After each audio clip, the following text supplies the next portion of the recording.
please rise and join in the Pledge of Allegiance. I pledge allegiance to the flag of the United States of America and to the republic for which it stands, one nation, under God, indivisible, with liberty and justice for all.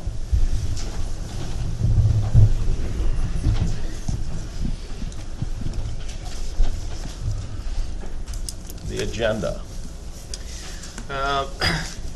I will move to approve the agenda with the addition. Under action items, just have some final discussion on what we're going to do for the auditor's office. You want to add that to the... Yeah, just some Discussion or action? action items. I just think let's just get a final Okay. what we're going to do and get it resolved today.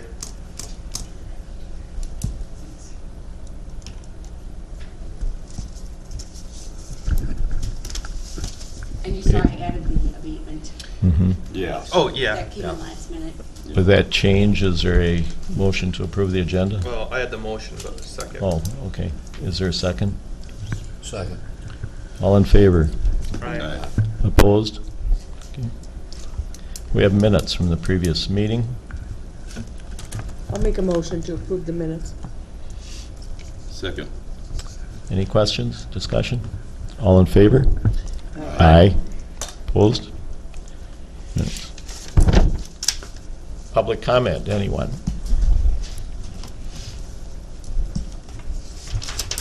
Morning, Commissioners. Ken Jumper from Wood Crescent Township. Good morning. I'm here to complain sharply in regards to actions being carried out in zoning in this county over non-conforming uses of mines. Specifically, the proposal in the change in language giving the Board of Adjustment the right to grant variances for non-conforming restrictions, and the current action or inaction by the county and zoning administrator not granting our request for a hearing before the Board of Adjustment, which I think, Mr. Chairman, you talked to him about this last week. You know, zoning was started in this county 50 years ago in August, okay? For 50 years, this issue of non-conforming mines has been out there, and nobody's dealt with it. Now, for the last 2 or 3 years, we have been working, that is Houston County Protectors and some other people have been working to try to get this resolved. And in fact, 2 years ago in September, we met with County Attorney Yant and Rick Frank. That was before the current zoning administrator was appointed. And we had a lengthy meeting right out here in this conference room. And we were assured that in the next 2 months, they were going to be coming up with a clear proposal to resolve the issue of non-conforming mines. 4 months ago, our group filed a request with the zoning administrator to have him declare a particular mine a illegal non-conforming mine and to tell them that they either had to cease operations or come in and get a conditional use permit. And that has not happened. And I emailed some of you, or all of you, some of the back and forth with the zoning administrator yesterday about that.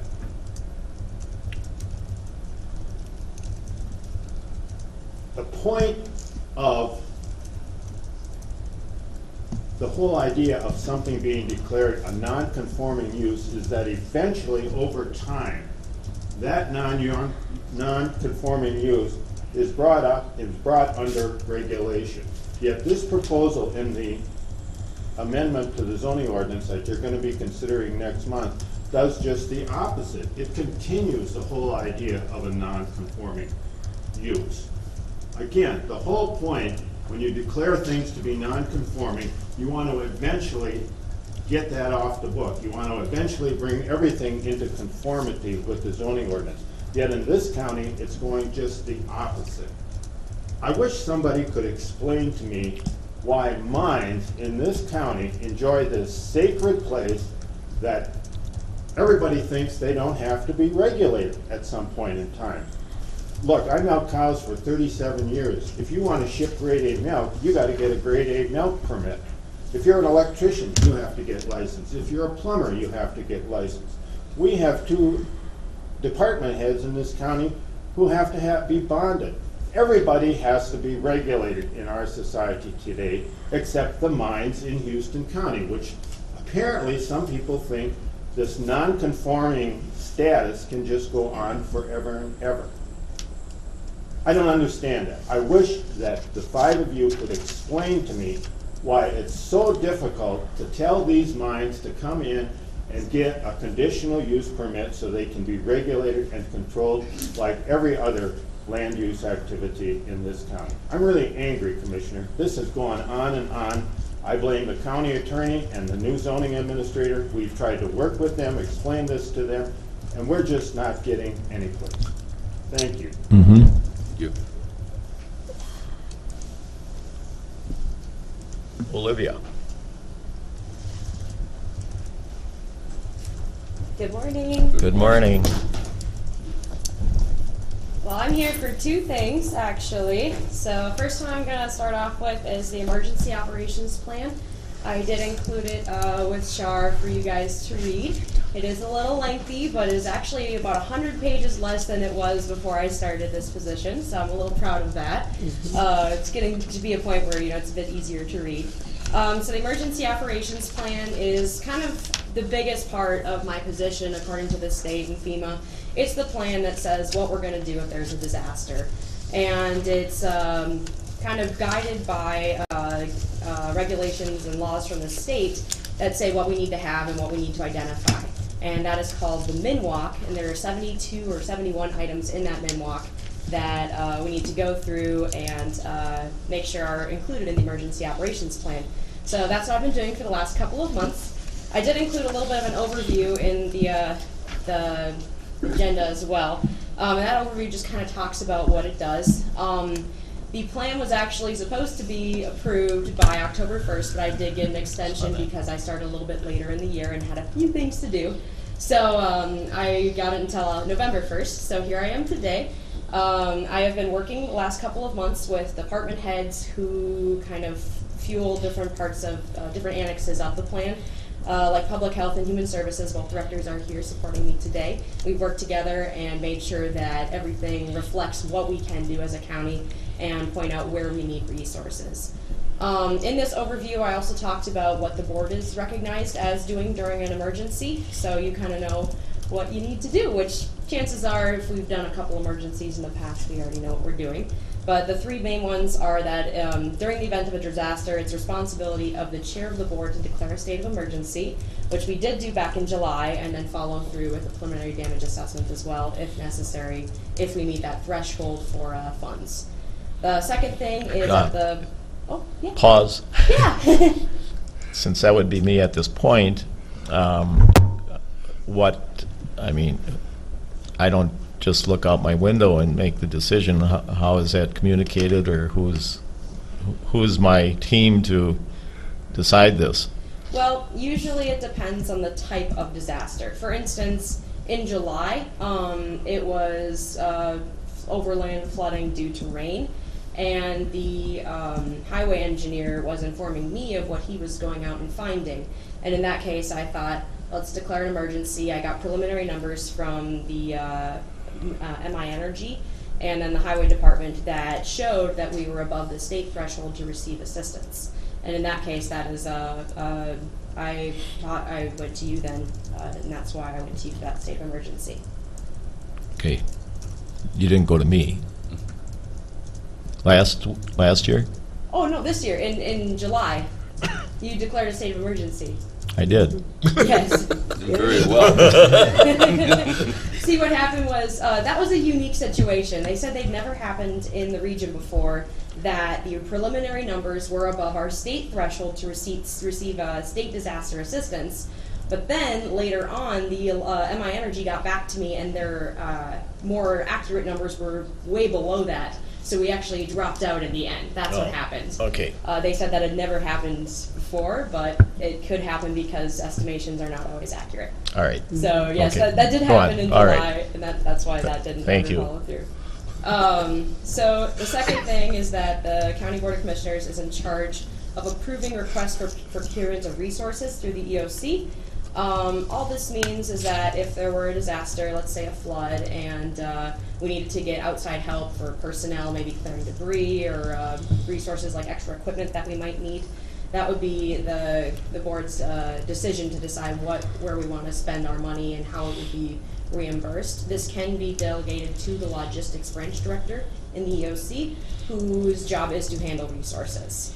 And then the third thing is just to support the National Incident Management System, which was a resolution passed back in, I think, 1998. It's just the federal system for how we respond to incidents throughout the board. So those are the three main things that the county board is instructed to do during an emergency. And there are many other things in the plan that you can help inform on as well. So did you guys have any questions? Otherwise, I did draw up my first resolution, and I do have I've got a question. absolutely, Fred. How does what you're saying tie into what we got in the state auditor's report, again, writing us up for not having some of this emergency stuff done as to what we were to do in specific instances? It's kind of the continuation of services, like paying the bills and running county offices. That is actually the continuity of operations plan, which Yeah. is my next big project after this. Okay. Is the county needs to have a county-wide plan that says how we do that, our lines of succession and so on. And this actually does have a section that talks about the lines of succession and stuff, but I need to, my next project is to work on a county-wide continuity of operations plan, which will then make sure we are actually up to date and good to go. Yeah, because the auditor's office has written us up more than just this year on that particular thing. Yes. So I spent some time talking to Carol and a couple other people about it. I hadn't gotten to you yet, so I wasn't quite as well informed as I should have been. But thank you. I'm glad it's on your agenda. Yes, that is my next thing, even later this week. That's my main focus. I would assume that Andy will be involved Yes. in that quite. Pretty much everybody will be involved. I'm Okay. going to be working with each department too. I'm talking about what they see as their priorities, any essential tasks, and then, it's kind of working out what's essential for the county overall for continuation. So. Okay. My understanding of the situation is that we have tried in the past to have everybody have input, and it gets complicated, and so it winds up nothing gets. Yes, it's Done. tough because some departments, if there were an emergency where we couldn't use all resources, every department, of course, wants to say mine is very, very important. But it's kind of taking an overall look like, okay, what do we need to worry about first, and then focus on what follows. Yeah, So- and that's the step that hasn't been coordinated I'm yet. looking forward to working with everybody on it. Good luck. Are there any other questions? Otherwise, I'm just looking for a resolution. I do have signatures from the department heads I worked with, including Sheriff's Office, Highway Department, Public Health, Human Services, and Solid Works, and then I did work with the Extension Office as well. Now, what's the resolution you want? Do I got to read the whole thing? Sorry, this is my first Well, time doing resolutions. So. Not really. Here, yes. what I'll do, I'll move to approve resolution number 1747, the Houston County Board resolution approving the 2017 Emergency Management Plan. Does that work, Fred? Good boy. I'll second it. Is there a second? Yeah, Oh, sorry. Teresa. Teresa did? Okay. All in favor? Aye. Opposed? Okay. All right. And my second order of business is a little easier to get through. One of my first weeks here, the chief deputy approached me and kind of asked me would I be interested in applying for a grant. It is the Minnesota Energy Resources Safety Grant, and I said, why not? I'll give it a try. So, but usually what the Minnesota Energy Resources Safety Grant does is it's open to all response departments, including fire departments, police departments, sheriff's offices at counties, and so on. So we were applying as the sheriff's office, and the chief deputy noticed a trend in the previous years on who was winning. The grants usually went for some kind of equipment. So I wrote up the grant to go for equipment for search and rescue water for the sheriff's posse. in the sheriff's office name, and I went for $1,722.02. And I do have attached in the packet you guys got a list of the specific things that I was looking for, and I did talk through with a few members of the sheriff's posse about what they wanted, and that includes bringing up some standard boat things that need to be included, like a horn and flares. So I was awarded this grant back in July, and they dropped the check off a week or two ago, and then that's why I'm here today to look for approval for this grant. I'd like to say Olivia did a great job writing the grant. I tried for 2 years and I got turned down both years, and then she comes in and gets it on her first shot. So we're very proud of her and the work that she did on that. So you're saying it's beginner's luck? I think she just did a good job. I think so too. Might be a bit of both. No, I think you did good. No, great job. Yes. Yeah, thank you. So, I'll make a motion to accept the grant.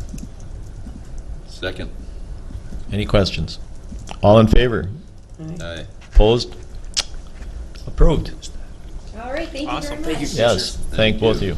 Yeah, good job, Olivia. Thank you.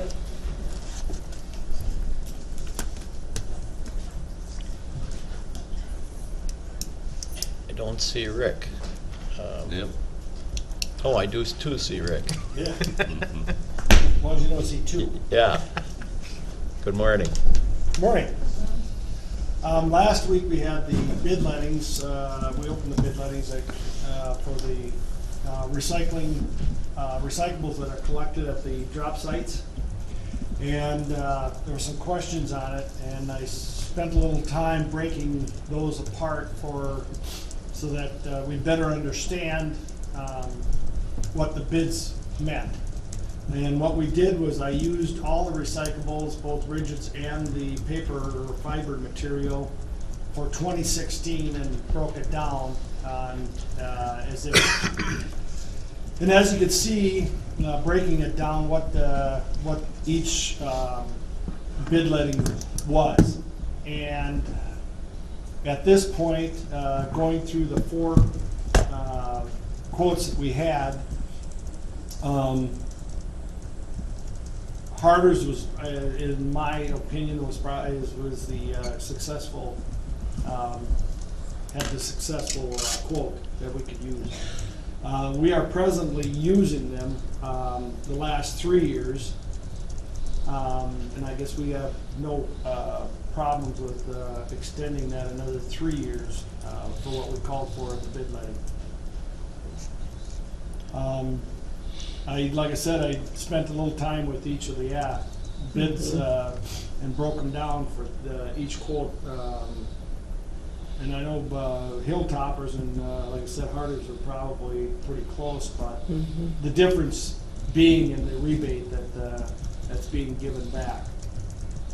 Harder's is giving all of it back to the county, where the other bids had a 50%, 40% back to the county, and that's what's the difference in the bids. We've actually worked with both Hilltoppers and Harder's most of the time, Yes. over the last few years. Yes. Is this a 1 year? This is 3 year. 3 year. contract, yes. Which kind of seems like a no-brainer if they're the only ones that were getting profit out of this deal, right? The other ones are all expense. Well, like I said, I mean, breaking it down, like I said, it's rather than, and what we tried to do when we originally went this direction was to cover our costs, when we drop these recyclables off as much as possible. And like I said, when the paper markets go up, we get reimbursed back. We get it money back. But if markets go down, that reflects and the county ends up paying for that. So it's like I said, last year we didn't make much, but every little bit counts. We're not actually spending money either. I'll Okay. make a motion to go with Harder's for the recycling contract. I'll second. Good question, Rick. You say Green Circle or Harder's and Hilltoppers are close. That's a negative in Hilltoppers, isn't it, of 989? That, yes, if we were to take that same tonnage over to, Right. yeah. Okay. But you can, like I said, we're only talking $1,800 there of difference. Yeah, I mean, 900 and 1,800, we get 27 of profit. Yeah, okay. So I thought, Any other questions, comments? All in favor? Aye. Opposed? Carried. Thank you. Thank you. Thank you.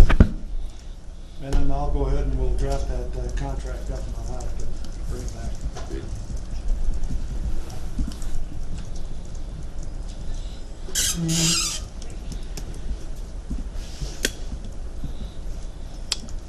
Good morning.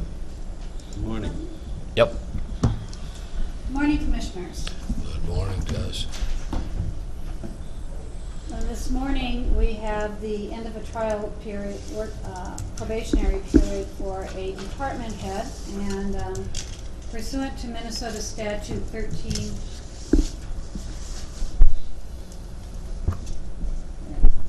I don't think this was on. Is that better? It's on. Okay.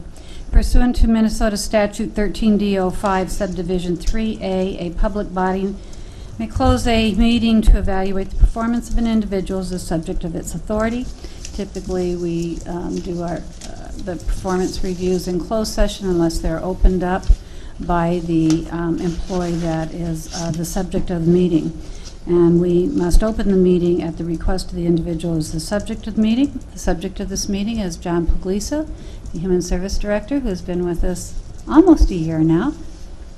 Mr. Puglisa, what is your request? Open or closed? Open. So we will continue in open session. Thank you. Join us. A couple of you have seen his self-reviews. I have copies of, for the rest who have not. You may complete this, then self-review at your leisure, so to speak, and return it to my office for Mr. Puglisa's personnel file. But at this time, I will go through a few of the items with you, and give me a moment here. And then we'll hear from Mr. Puglisa.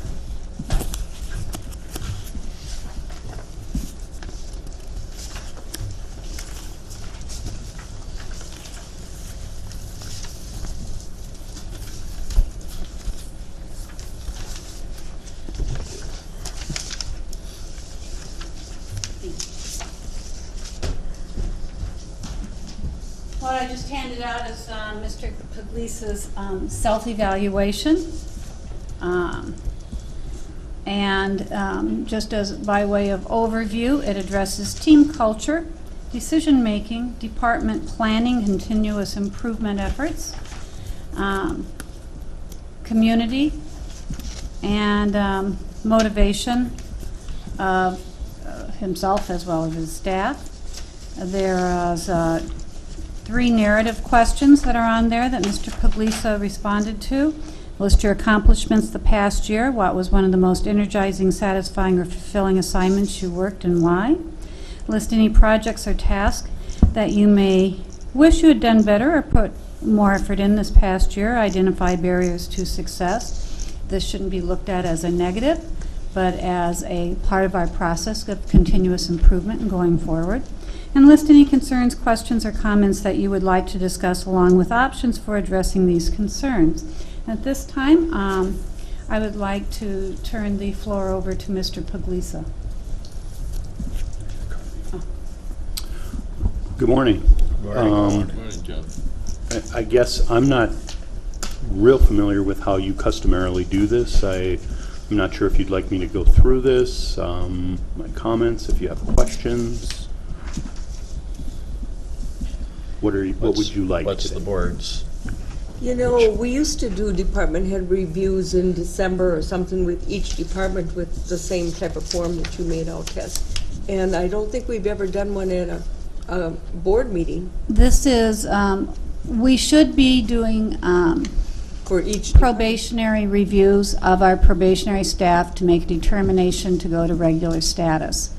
And that is the purpose of this meeting. Because Mr. Puglisa's probationary status is expiring so close to his annual review, it wouldn't make sense that you'd have to do an annual review then. Okay. But the board in the past, we're trying to implement a process and a policy whereby all probationary employees have a review pursuant to Mr. Puglisa's union agreement, which is MAPE, Minnesota Association of Professional Employees.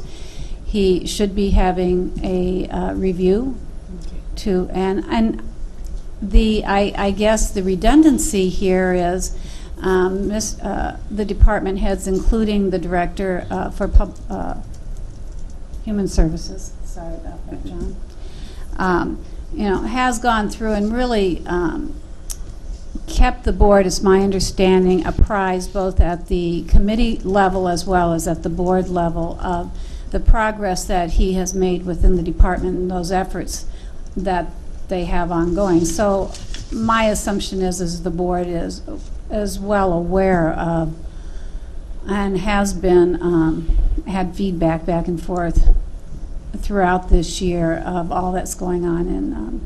So this is kind of an updated process that we really didn't do it should for every.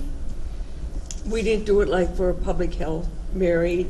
No, but we should have. We should be doing it. Okay, that's what I'm saying. We're starting fresh here. And we should be doing this for every probationary. We do it for all of our probationary employees. MAPE is a rather new unit. Mm-hmm. It's in their contract. Okay, I can't that's remember good. exactly when Public Health Director joined us. Okay. So we're trying to put a process in place that is systematic, straightforward, transparent, has Sounds integrity. Okay. Like I said, there is probably no rush on your individual evaluation. You can get those back to us. But at what we need to decide today is the board needs to take action to change the status, if that's your will, of Mr. Puglisa from probationary to regular, extend probationary. I haven't heard any rumblings that there's any other action that anybody's interested in, so I just won't go there.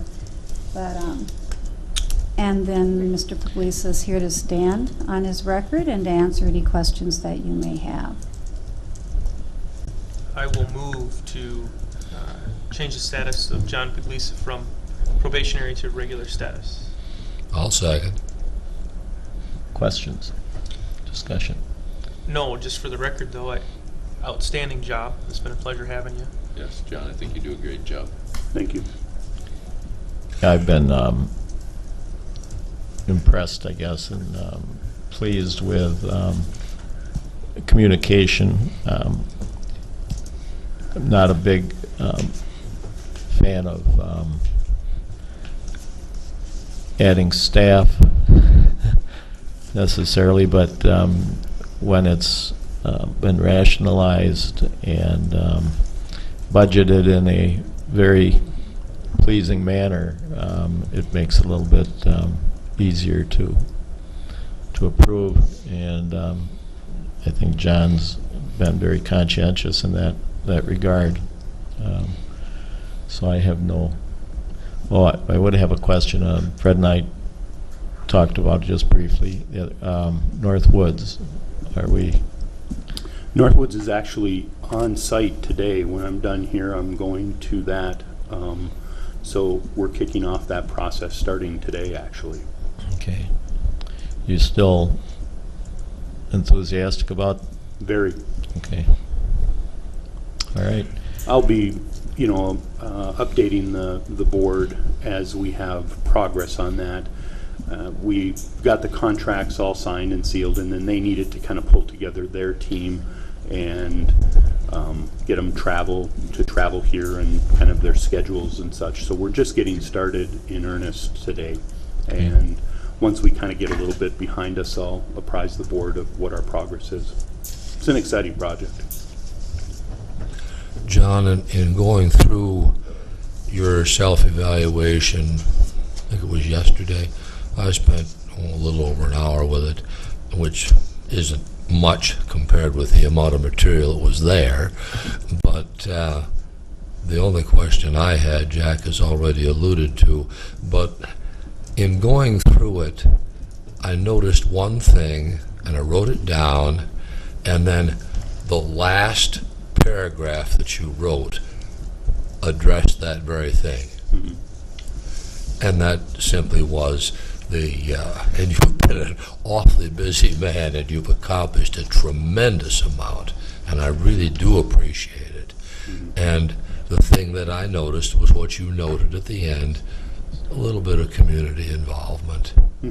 Yeah, I want to improve that. I think, in the first months, I've really focused on, getting to know Houston County, getting to know our staff and my colleagues, department heads in the county, board members, kind of trying to set culture in our department. And I felt like I wish I would have had more time to reach out to community members. I'm a big supporter and fan of collaboration. I've been involved in a lot of collaborative efforts throughout my career, and they really offer a lot of value to partners, especially in greater Minnesota rural communities. So that's something I want to focus more on in the coming year. You're probably well aware of it, but just in case, the young lady that serves as our, I can think of the name first. You should talk to Courtney if you haven't already. Okay. Courtney. EDA. Oh, yes. I don't use the last name because she's changing her last name in this time frame. Do you know? Oh, I don't know, but she is.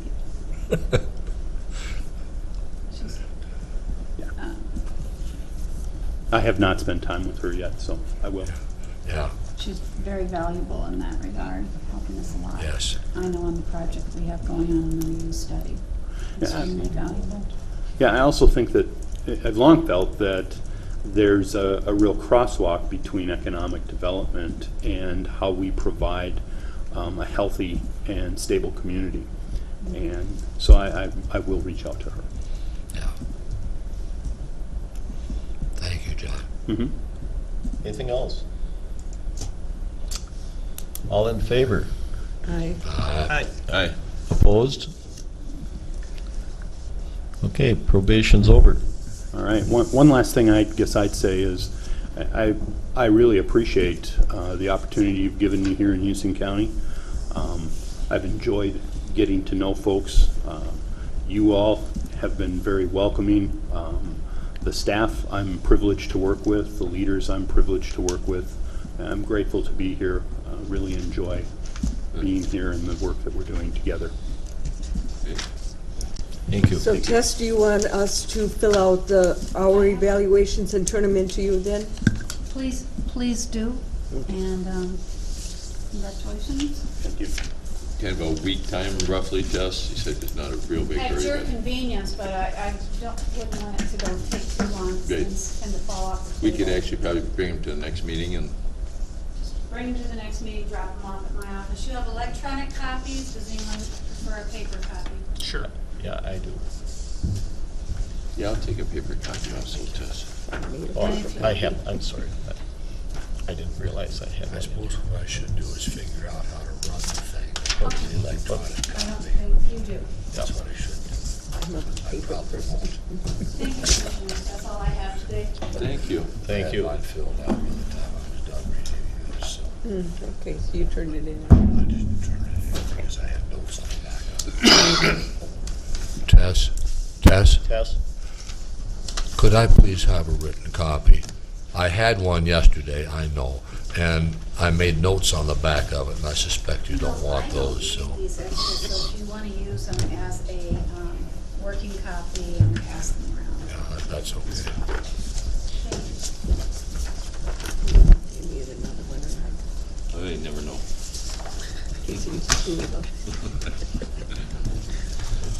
My dog might eat it again. Yeah. Okay, well, we don't have Brian here yet.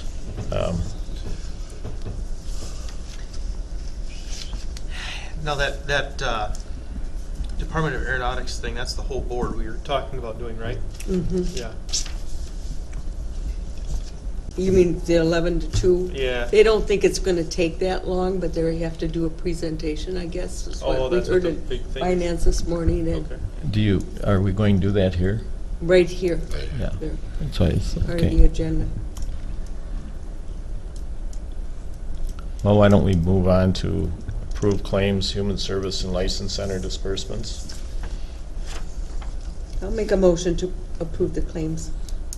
Second. All in favor? Aye. Opposed? Selco appropriation. Teresa, I think I'll Scott? start with it, even though Scott and I were a team on the negotiations yesterday. It was a very good, positive meeting. They brought in facts and figures as far as where the money goes, how much the cities are giving compared to counties, which, of course, cities have their own levy that's appropriated, and the average is about $41 per capita, where our county one is actually $17.90 per capita. So they're in the process over the years of trying to equalize us out. But we had a long discussion, and we did just tell them that we did not raise their appropriation for this year, that we didn't raise anybody's appropriations, so we were not going to negotiate that part. And then they did ask for a 5% increase for the year 2019 and 2020. And we brought up 3%, and we kind of compromised at 4% as far as what we were going to tell the board, bring up today. Okay. And we did question them about where the money goes, if it goes to Selco, and it doesn't. It does stay in the county. The county, each library does have to pay Wi-Fi or electronic services to Selco because they do all the providing of it, and as far as the computers and printers and everything else. And that, I think Houston mentioned, what, 6,000 maybe a year? Right, they talked about 6,000 Of the money that they get from our appropriation, it would be what would go to Selco. Selco gets their money from the state funding, the library legislation that funds each of the districts. So after the end of the meeting, we decided that we would bring it to the board to move forward on the contract at a flat rate for this 18, 4% for 19, and 4% for 20. And that actually is only a $5,000 increase. Okay. Total. Just a question, what city appropriation versus county appropriation, ends up that the city people actually get them both, though? No. No? No. Doesn't work that The way? tax system is set up so that they don't pay a portion to the county if you're in the city. If you're in the city? Yep. Correct. Good. We Okay. question that also, and Yeah. they do have studies to prove that the rural area is using libraries as much as the city areas. Okay. They're saying, it's really being funded It was unequally. a real positive meeting because they did answer every question we could think of as far as that. Okay. And if we approve it, they'll bring the contract forward for Sam to review, and then we'll sign it and move forward. And Was- that's our recommendation. Yeah, so then we will be getting a much improved contractual arrangement with Yes. them. Yeah, Right. okay. Well, it's a 3-year contract. 044. Mm-hmm. What was is there a dollar figure in that 4%? Yes, there is. Do you have it? I have it too here somewhere. Okay. Right now, we're appropriating 151, 144, and that's flat for next year now. If we go up 4%, it'll be 157, 189 in 19, and if we go up in 2020, it'll be 163, 476. About $6,350 per There you go. year. So Yeah. 6350 is what you Per said? year. About, yeah. Yep, for 3, so it'd be 12,700 Over over 3 3 years. years. Okay. All right. Thank you. They said they used to do negotiations in the past, which neither of us were aware of, but they haven't done it the 3 years before because the board just automatically went with their recommendations. Carol, is that just a general fund line that comes out of? Yeah. Um, Yeah. Okay, because I had talked previously, and I guess I still wouldn't mind looking at, because of what I see as some close ties to social services in all the going from child to elderly and so forth. Still would like to look at maybe tapping the reserve in that area, at least maybe for a portion of it. You said that would be, I think it would probably be wise at this time, since Human Services is using fund balance to pay for both their EMS project this year, and then North Winds and funding, remainder of the positions, that maybe put a 4% increase next year to look at. We could look at that when because we did keep them flat for this coming year anyway.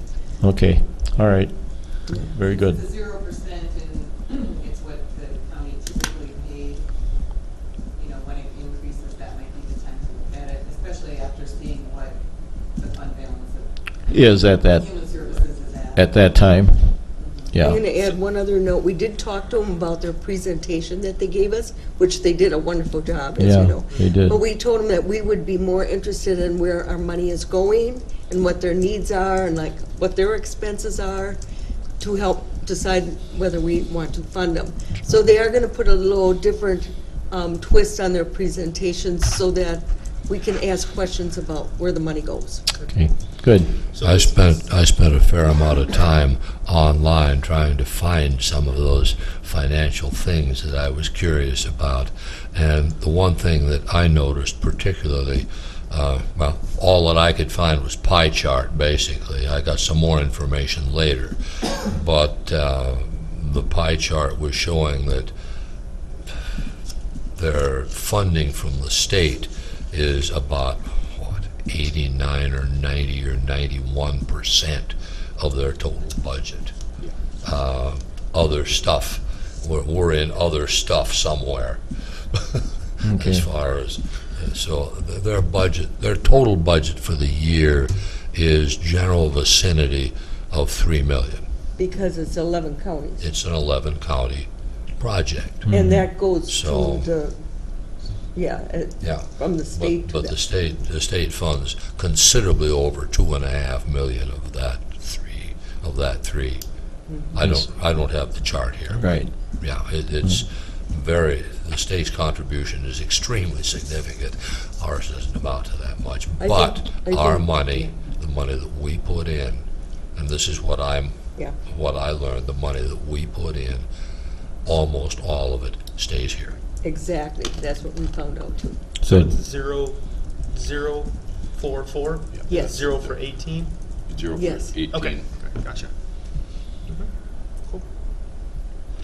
All So we right. thought we'd put it as an action item so we could get back to them what the board's decision was. So I'll make a motion that we go 044 for the next 3-year contract, and then have Sam review the contract before we sign it. Is there a second? I'll second. Further discussion or questions? All in favor? Aye. Aye. Opposed? Carried. Thanks for your work, you two. We got lots of papers. Yep. And more coming. Okay. Brian Pogodzinski. Good morning. Morning.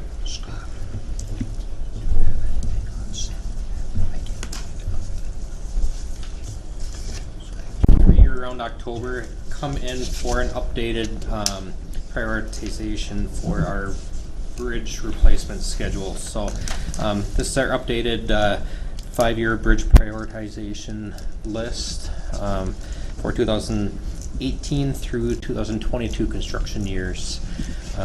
On this list is pretty much every deficient bridge that is in the county that is eligible for state funding at this point. We have a few other deficient township bridges that are going to be either closed or they're on minimum maintenance road that we can't get funding for at this time. So my recommendation is to approve the list as is presented, and then we'll get this list up to MnDOT State Aid, and then they'll put it on their list as far as future projects. So they know what to expect for funding needs. I'll make a motion to approve the bridge deficiency list. Second. Questions, comments? Just one. About 2/3 of the way down the page there's a bridge on Dotset Road. Yes. Hey, ma'am, that's in my neighborhood. I Yes. see an enlarged culvert down there. I don't see a Yep. bridge. Yep. So that is, yes, so in the state of Minnesota, a bridge is classified as any structure greater than 10 feet in length along the center line of the roadway. Any greater than what? 10 feet. So Oh. on the federal system, it's considered a bridge if it's 20 feet, and the state system 10 feet. So when we have one big box culvert or two box culverts, actually you can even have a smaller metal pipe, it's on a skew. Yeah. Could be considered a bridge. So Okay. the one on Dotset, that's going to end up being, we actually have the hydraulics done. It's going to be about the same size what the current one is. It's going to be another box culvert, maybe two box culverts side by side. Very similar to what's out there right now. That's considered a bridge. Okay. I need to talk to you about that situation sometime. There's some Okay. funny business down there. Okay. Like it's going away, the bridge? No. It's not a structural problem. It's something else. It's an elevation. Elevation issue. Yeah. Where there are some elevation issues done with that one. You've been there with the elevation problem. Yep, and we can talk some about that. Yeah, okay. We did get a question about our County 6 bridge, how that's coming along. County 6, they're getting close. They're putting rock down. They have the remaining stuff. They have to put the pavement down. There's some shaping outside of the roadway to be done, and there's the guardrail. So wet ground is going to kind of make things a little bit muddy. It's tough to just outside the roadway. Don't know what the exact plan is to get that roadway opened up, but it's getting close. Paving, we're hoping to get the paving done the next couple of days, hoping to get the guardrail on by the weekend. So Yeah, I do hear complaints about that drive around. it's getting close. You too, I'm sure. I've received some, yes. You mean you can't keep going at 75 miles an hour around the drive around? What's the It's over the ridge and Getting real it's close. very inconvenient. Yeah. Okay. All right, anything else? Okay, all in favor? Aye. Opposed? Thank you, and I'll see you in about an hour. Yeah, what exactly is this, Brian, with the airports? So the meeting is with MnDOT Aeronautics. Every 3 years, you have the FAA comes in and they do kind of an inspection of the airport, looking at what needs to be done for improvements, where the funding is going, where things are at as far as safety. Prior to that, the year prior to that, MnDOT's trying to have a meeting with the airport agency to go over stuff to look to see exactly where is the funding going, what does the county have for zoning restrictions in place. So do we have all the safety areas adjacent to the runway under zoning regulations? Do we own the land? How is that stuff managed? What is the future airport's plans for expansion so they can get a better idea on what's needed for funding?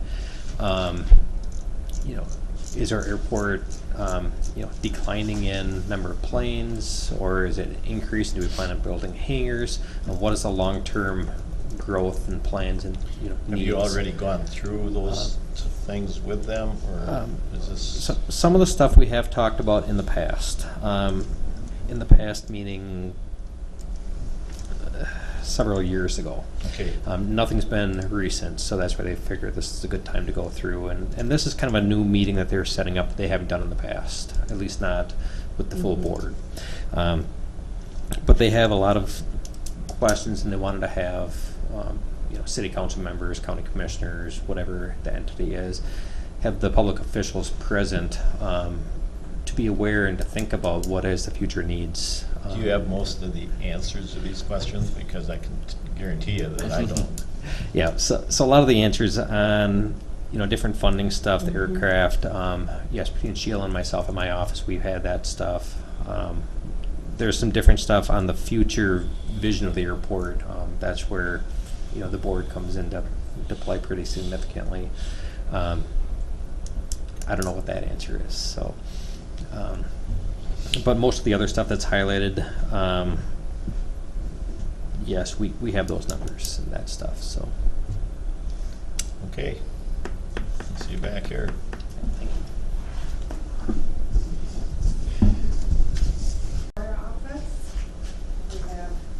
I'm Cassandra Isaacson. I'm the Director of Aeronautics for MnDOT. I'm Julie Carr. I'm at the Office of Aeronautics. I'm in planning. Excuse me a second. This room is basically an acoustical disaster area, and probably nobody will be able to hear you unless you either speak, one, very loudly, or use a microphone. Very good. My name is Julie Carr. I am with the Office of Aeronautics at MnDOT, and I am a planner. I'm John Jagira. I'm with the engineering section of MnDOT Aeronautics. Chris Meyer, Aviation Representative, MnDOT Aeronautics. And I have the packets for the group that I would like to hand out.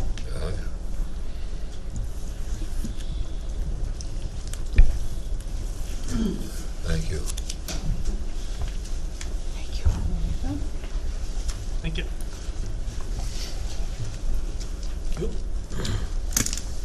Thank you.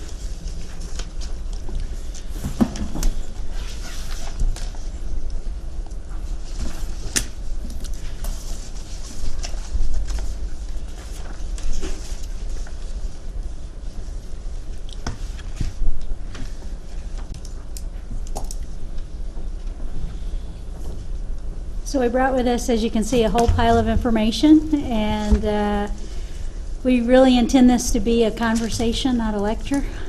And so we've got some things that we'll explain, but we'd like to share some information with you, and hopefully you have some information you can share with us as well. We've been doing this style of meeting now for a little over 2 years. We used to do what we would call a CIP meeting, where we would go to maybe one of the larger airports and invite communities that owned an airport to come and sign up for an hour, and we talk about construction projects they were going to be building the next year. And while those meetings could be useful, we found that oftentimes it would be a consultant for the community, perhaps a fixed-based operator, a business that operated on the airport, and that would really be it. And we really wanted to make sure that as the state of Minnesota, we were talking with our local partners about the airport, that we kind of were all on the same page with things. And so we started doing these.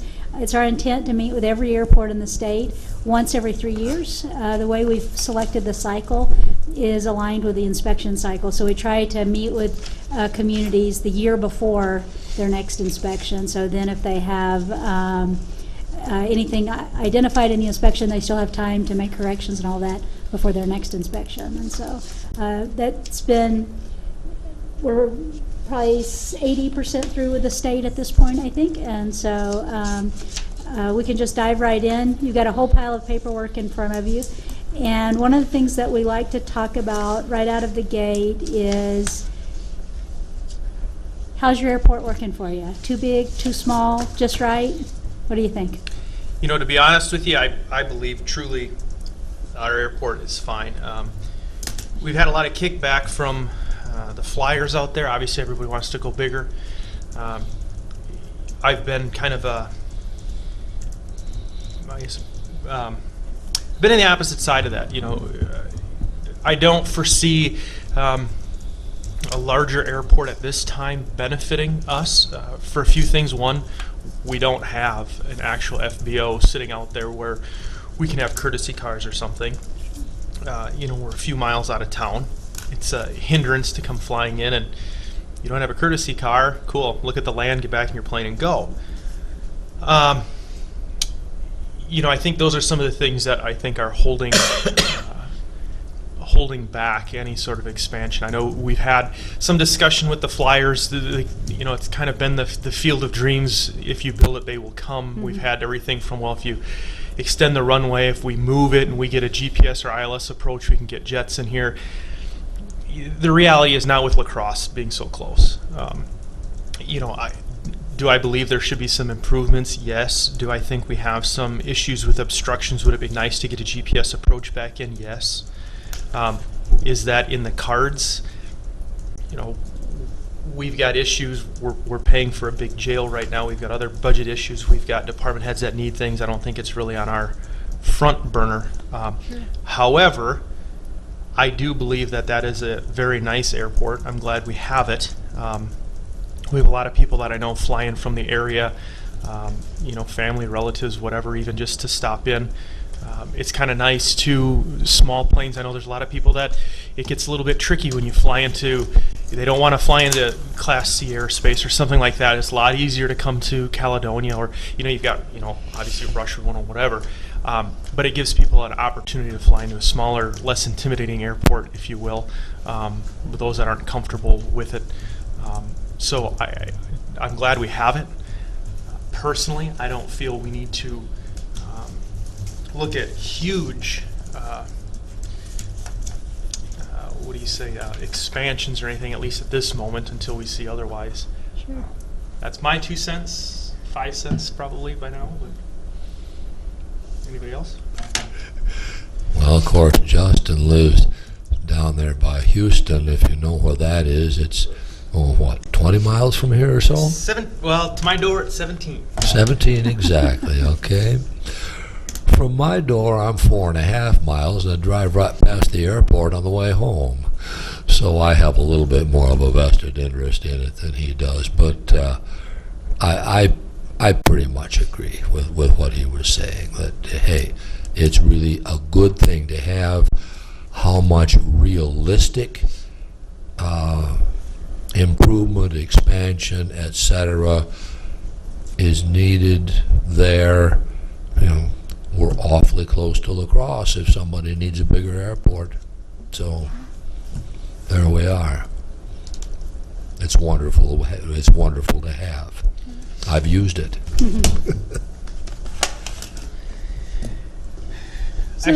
I should specify, I seem a little bitter. I was supposed to have a biannual flight review today that's canceled because of the wind, so I don't get to have my fun this afternoon. Yeah, so that's I'm a true. little bitter. So We didn't fly in today. 'Cause of Yeah.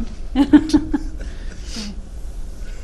Well, the first thing you're going to find in your packet, you mentioned approaches. We like to kind of walk through some different things. We have found that a lot of times there's folks who work in local government who have responsibilities for the airport, but they don't all, aviation is pretty acronym deep, and so we like to walk through some things. For pilots in the room, some of this will be fairly basic for you, but I've also found that sometimes pilots think about things differently after we talk about what approaches mean and that sort of thing. So Chris, if you'd like to explain the approaches and what they are and Sure. what they have. So my role at MnDOT, I fly for MnDOT, and I also do the airport inspections across the state. We have 135 public airports that we inspect over about a 3-year period. We've been talking about approaches. I want to make sure everybody understands what approaches are. Justin, you're a pilot, so is everybody in the room familiar with what an instrument approach procedure is? What that does for the airport? Okay. Not really. So on days like today, you see it's kind of cloudy outside, and if it's cloudy and the clouds are low enough, you have to fly the airplane solely by reference to instrumentation, to your instruments. When the weather is nice outside, we align the aircraft to line with the runway, just literally looking at the runway visually. If it's cloudy, you need a means of getting the aircraft lined up with the runway, and that's what the instrument approach procedures do. You're using the aircraft instrumentation, the radios, to get yourself lined up so you can get out of the clouds, and by the time you get out of the clouds and you can see the ground again, if everything goes well and you did everything correctly, you're lined up with the runway and can land then visually. So that's what we're talking about with regards to instrument approach procedures and what approaches the airport has. Now, if you look in your packet here, we've arranged the packet here kind of sequentially in the order of the meeting.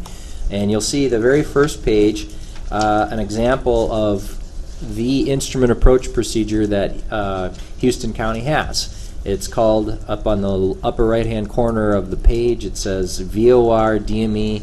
If you haven't guessed already, aviation is filled with acronyms. This is no exception. VOR DME, that just tells you the type of approach and kind of the type of equipment that you need to have on board the airplane to execute the approach.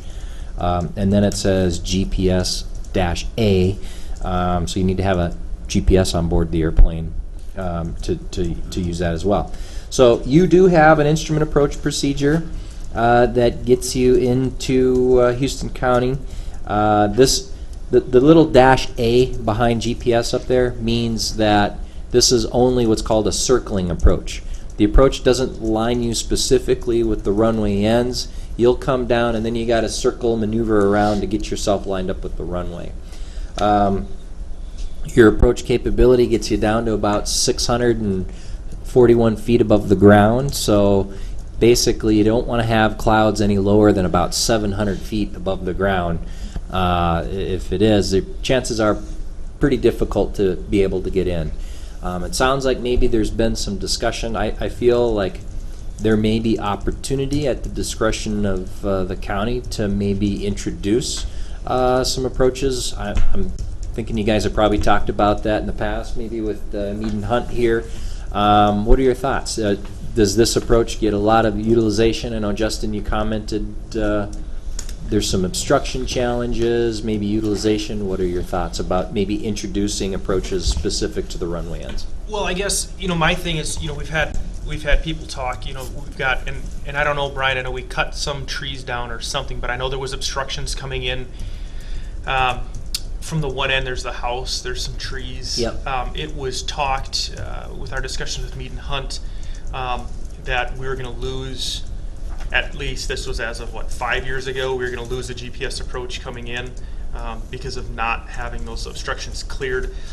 If I understand it correctly, and correct me if I'm wrong, we had it and then the rules changed or something changed and now we're not compliant. I guess I understand the rules being changed. There's just some confusion that, is there and I get it, it's a safety factor, but being grandfathered in that we were there. The trees are 100 and some years old. They've always been there. I guess there's kind of a way that a lot of people are saying, is there a way to work with us to keep some of these there? We had one pilot in particular that I'm thinking of that flew in regularly with a twin engine that I know he was concerned, obviously in bad weather for his business not being able to come in. I would bet the money on the farm that the vast majority of people flying in are just coming in VFR, that it's not even an issue. However, in bad weather, if somebody gets into emergency or someone does need to land at an airport, that would be an issue. So I think that's kind of, if there's some way to resolve that or do something without spending millions of dollars repositioning the runways and stuff, we'd be all ears for something like that. That'd be great. I don't know. I'm confused, I guess. What we had and we lost, is that necessary for instrument landing, or? So I'm not familiar with the history of the approaches on the airport. At one point, did you have a GPS approach specific to a runway end here? We did. Okay. And that was before my time being on the board, what all happened with that. And then when I first got on, there was talk that it had been, and anybody jump in on this one if you know the history of it, but it was there, it was designated to the runway. It was a straight-in approach, I believe, 213. I believe so, yeah. And then there was something about, something changed and they widened you know, the obstruction, and it encompassed the trees and the house that was there, and then part of the hangar, I think the corner of the hangar was even considered in that zone. And they said, oh, nope, can't do it anymore, so then we had nothing. Okay, but that, The GPS approach very early on before all the regulations were in place, so as the regulations got set on setback distances, you're gonna all of a have that, sudden, okay. these hangers and some trees that were within that setbacks, and then straight in approach got eliminated. Approach. The top of that end hanger is actually construction, the transitional surface. That's why there's a red light on it. And that was kind of what prompted our big discussion with realigning the runway and shifting everything and building a new runway and to avoid that. And that was one of the complaints. I know, like I said, Mr. Benson had his plane out there and was utilizing that a lot. Now, not being able to fly in via instruments was hindering him being able to come in. so even if you had instrument rating, you couldn't, it wouldn't do you any good. You'd have to visually land regardless. Yeah, you have to have the procedure designed for the airport in order to get in. So even having the instrument rating and having the equipment in the airplane, you have to essentially see this designed for, you know, if you wanted, you've got the approach right now, but if you wanted to have an approach, like I said, this approach actually brings you in from the north, and then you have to circle around to align the aircraft with the runway. The vast majority of approaches actually specifically bring you in right to the runway ends, and this approach does not do that. Okay. So right now you can get in with instruments using this approach. It's somewhat limited when you compare it to other more conventional approaches. You would be able to speak more on this one. The big issue that we had was it was taking away the straight-in approach. Yeah. Some of the guys are saying, no, if you have to do basically a circling approach, it wasn't as safe. It wasn't, you know, and that's what we were getting. Can you do it? Yeah. But it's obviously quicker, safer to come straight in, and that was what their When you their look at argument was. accident statistics, anytime there's been landing accidents, a lot of times what they'll look at is they'll look at the approach leading up to the accident. And there's statistics that would suggest that if the approach was considered, quote, unstable, if it was an unstabilized approach, it was kind of that little snowball up on the top of the hill, and as it rolled it down the hill, it got bigger and bigger and bigger. And if it's an unstable approach, statistically there's a higher chance of having an accident occur. With these circling approaches, they're legal, they're fine, they're safe, but if you compare them side by side, a circling approach versus a straight-in approach, the straight-in approach is going to yield a much more stabilized approach concept going to the end of the runway versus coming in, leveling off, looking outside, looking back at your instruments, circling, maneuvering. There's a lot going on. So if you look at the risk factor associated with a circling approach, like what we have here, there's just a higher level of risk associated with this approach when compared to a straight-in approach. And the bottom line is, I think, it sounds like you guys are having the right conversations, though. You're Yeah. looking at what are the choices your community wants to make in terms of access, because that's really what an approach is. It's really just access. Who can fly in? What conditions can they fly in? What kind of aircraft can they bring in? So it's about access. So what kind of access do you want at what cost? And Yeah. sometimes that cost is cutting trees. Sometimes it's other kinds of things. It just depends. And so we, and certainly your consultant, can help you wade through some of those choices. We're not here to tell you to have something or not have it. We're just kind of here to help you to understand the choices and what some of the consequences might be. If that makes sense. I will say, just food for thought. If on the approach here you see where it says VOR DME up in the upper corner, that VOR, what that means, it's a fancy acronym for, I won't get into it. But what it is, real simply, it's a VOR is a ground-based radio navigational aid, and this ground-based network of navigational aids is in the process of being retired. The FAA is in the process of phasing many of these VORs, these ground-based radio aids, in the process of phasing them out because of superseding technology, to include GPS. GPS technology is superseding the VOR network. The VOR, which is titled, if you see a little box, it says Nodyne. That's the name of the VOR. That VOR is scheduled to be terminated in the years of 2021 to 2025. Nodyne is going to go away. So what that means for the airport is the VOR DME portion of this approach by 2025 will go away. So unless the users of this approach have a GPS, an IFR approved GPS, IFR meaning instrument flight rules, that allows them to execute these approaches, there's levels of approval that need to take place. Unless the aircraft is equipped with that type of equipment, they will not be able to execute this approach. So I just wanted to give you a heads up because I took a look at Nodyne and what the history is, and or what the forecast for it is. Nodyne's going away by 2025. So you will lose essentially half of the capability of this approach will go away or be gone by 2025. Is there a scheduled phase out of all VORs across country to be phased out?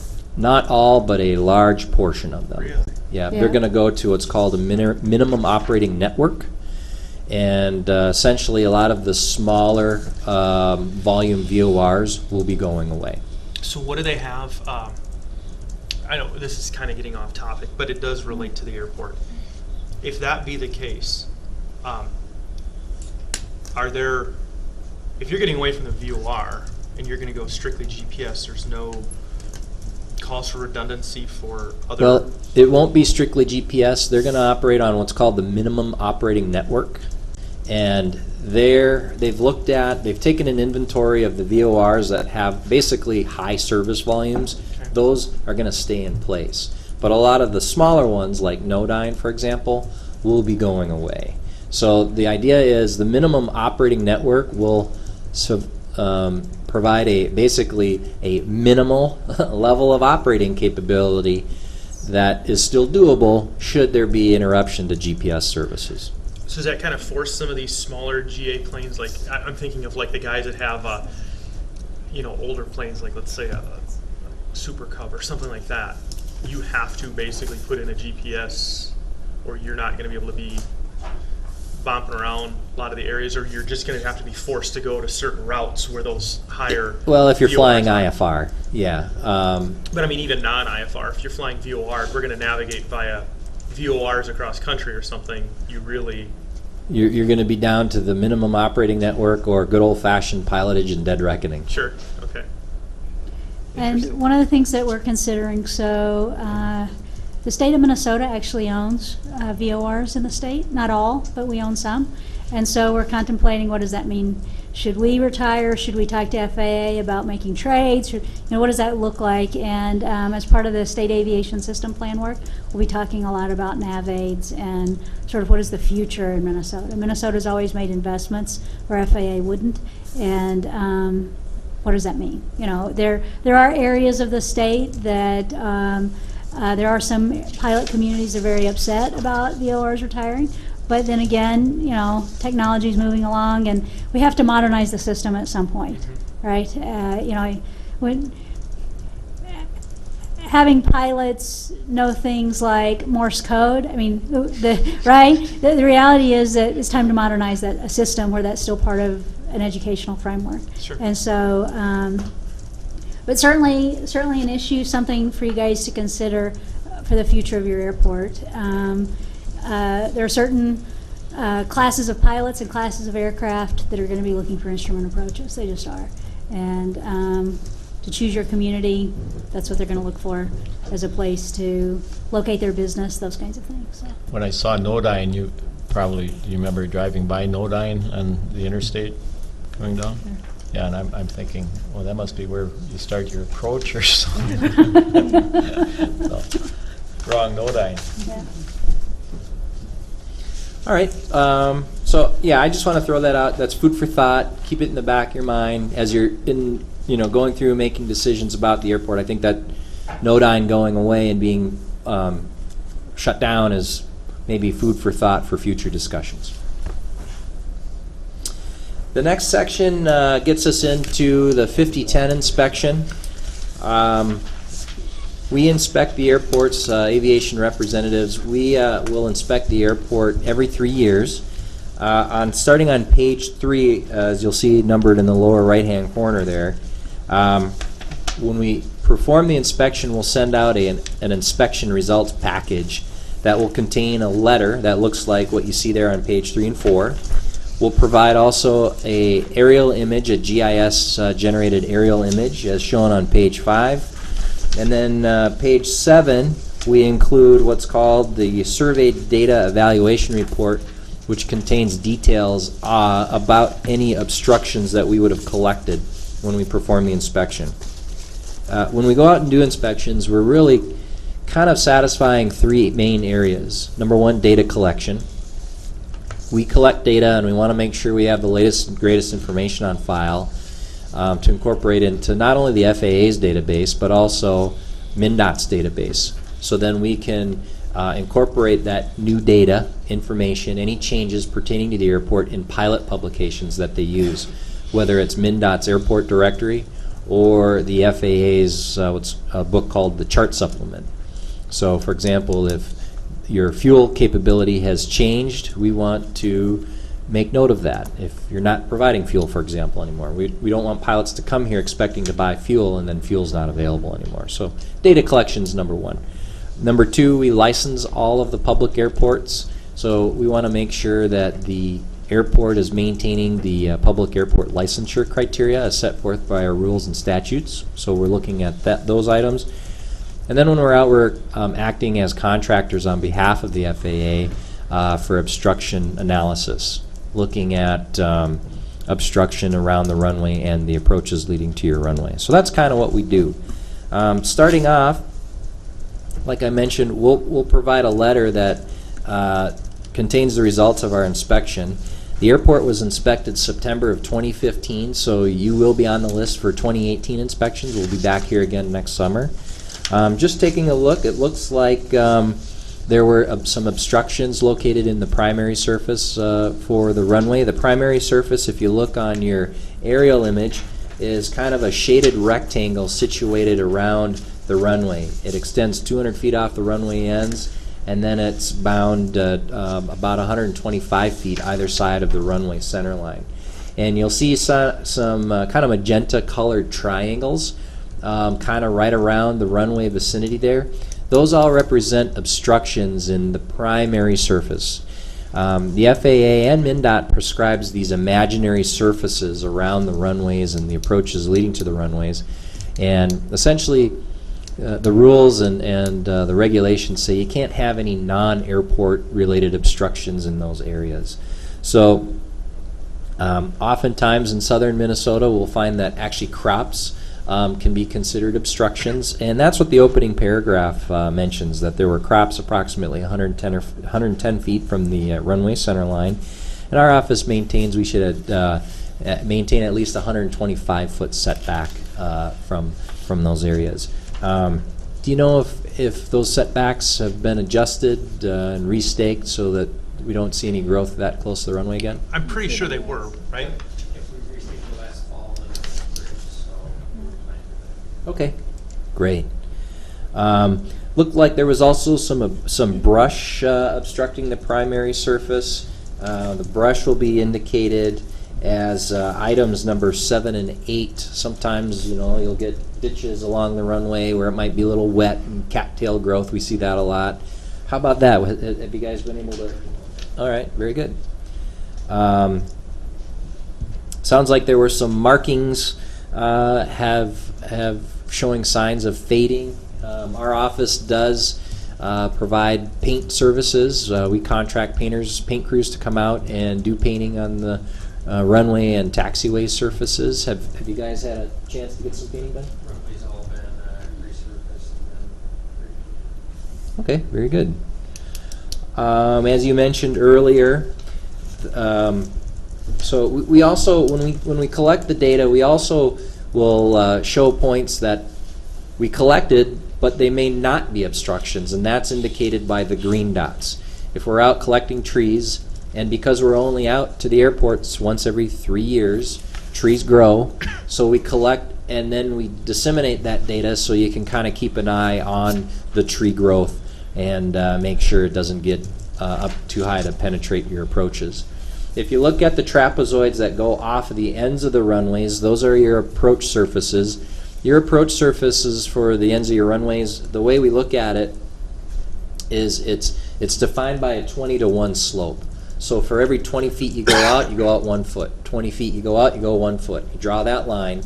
You can't have any obstructions penetrating that slope. So if you see green dots on your report, green is good, but still, if you want details on those objects, you'll refer to the survey data evaluation report.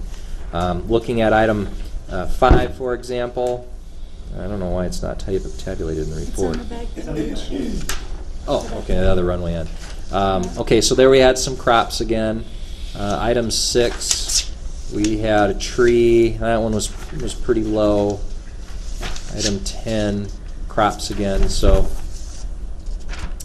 the nice thing is you're out in a pretty open area there where you don't have a lot of tree compared to some of our northern Minnesota airports where there's lots of trees, so that's good. It sounds like you've had discussions with the trees, the transitional surfaces. Those are the ones that are defined by yellow stars on the property there, some large trees, which sounds like is kind of your main limitation for getting those instrument approaches in. So those yellow stars, again, those are called transitional surfaces. Our office, we don't have licensing criteria that have governance over transitional surfaces. So we can't tell you, you got to get rid of those obstructions or cut them back or anything. However, the FAA can. So we note those transitional obstructions on your report here just kind of for FYI purposes. That was a question that I actually was going to ask. MnDOT takes care of these state inspections and so forth.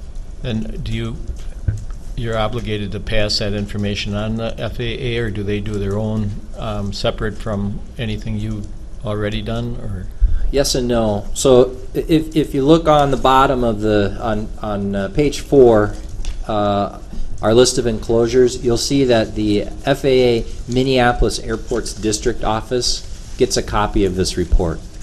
So when we're doing the 5010 inspections, and 5010, by the way, that's just a number for the form that gets populated as a result of this inspection. But yes, the FAA does get inspection results. We provide them a copy of that. So for the 5010 component is the federal component, and so there's certain pieces of data that they're wanting collected as part of those inspections. That's also one of the things that changed in years past, is that FAA has infinitely more data now, and they're actually analyzing it when they're looking at approaches and things like that. They've not only through the inspection process, but when airports, let's say for example you wanted to do a major realignment of your runway or a major extension, probably the first thing you're going to hear from FAA is when's the last time you did a master plan. And as part of that project, they would require airports GIS, and what they're doing is they're collecting data all the way around the airport, all those things, so that they can look at approaches and that sort of thing. What FAA, one of the things I think that a lot of times folks don't quite understand, there's a governance issue. FAA, the Federal Aviation Administration, generally the federal government, does not have land use authority, right? They can't go tell that property owner to cut a tree. They have authority over your airport, though. What they can do is say, I'm going to take away your approach, or I'm not going to allow you to have an approach. Or I'm going to require, in extreme circumstances, they can say that the runway is unsafe, that sort of thing.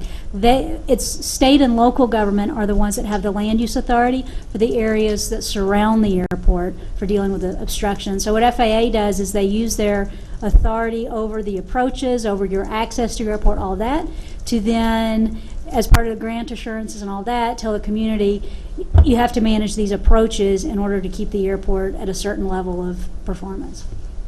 So they're basically strong-arming the state to go to the people to say, cut down the tree. It depends on, well, actually, technically, there would be, I don't know if I'd use the word strong arm, they're basically saying that they've made investments at the airport at a certain level, and so if you want to have a certain kind of an approach, then you need to cut those trees. And so ultimately, it's the owner of the airport that does that work. There are also state laws and state rules related to airports, and so we're simultaneously checking our regulations when we do the inspection, and then at the same time, we're collecting data for FAA's 5010 component. And so I think that's one thing that a lot of times people who've been in aviation for a long time don't understand. FAA is not going to come in and save the day and tell someone. So let's say that someone was going to put up a wind turbine. People are like, oh my God, that's going to be right in the approach. You can't do that. FAA is not going to tell them they can't do that. What FAA is going to do is they're going to go to the community that owns the airport and say, you have land use authority. If you allow it, we're taking away the approach. It's no longer safe to fly in and out because they control the airspace. And so that's how that governance structure shakes out. See, Chris, just had one clarification there. On this aerial, those yellow stars along those trees there, those are instructions to the transitional surface. Is that based on the 20-to-1 visual approach surface? That's based on 7-to-1. But coming off that 20? Coming off the 20. Right. Yep. Okay, so if they did go back to a GPS approach, it's going to drop down to 34-to-1, right? It'll stay 20-to-1 because the weight rating of the runway is less than 12,500 pounds. Okay. So it's considered a utility runway. Anytime you go to an other than utility and you have a non-precision, then it's going to go 34-to-1. Okay, so they would maintain that 20-to-1 and have the approach. The real challenge is, I think, as Julie and I were discussing, is when you introduce those approaches to the runway ends.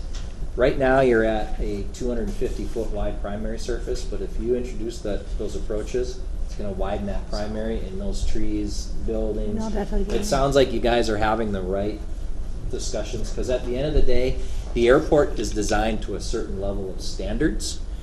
I'm thinking back when the airport was designed, it was just designed to be kind of a VFR only kind of airport, and that's why the setbacks are with the buildings. That's why they're designed the way they are.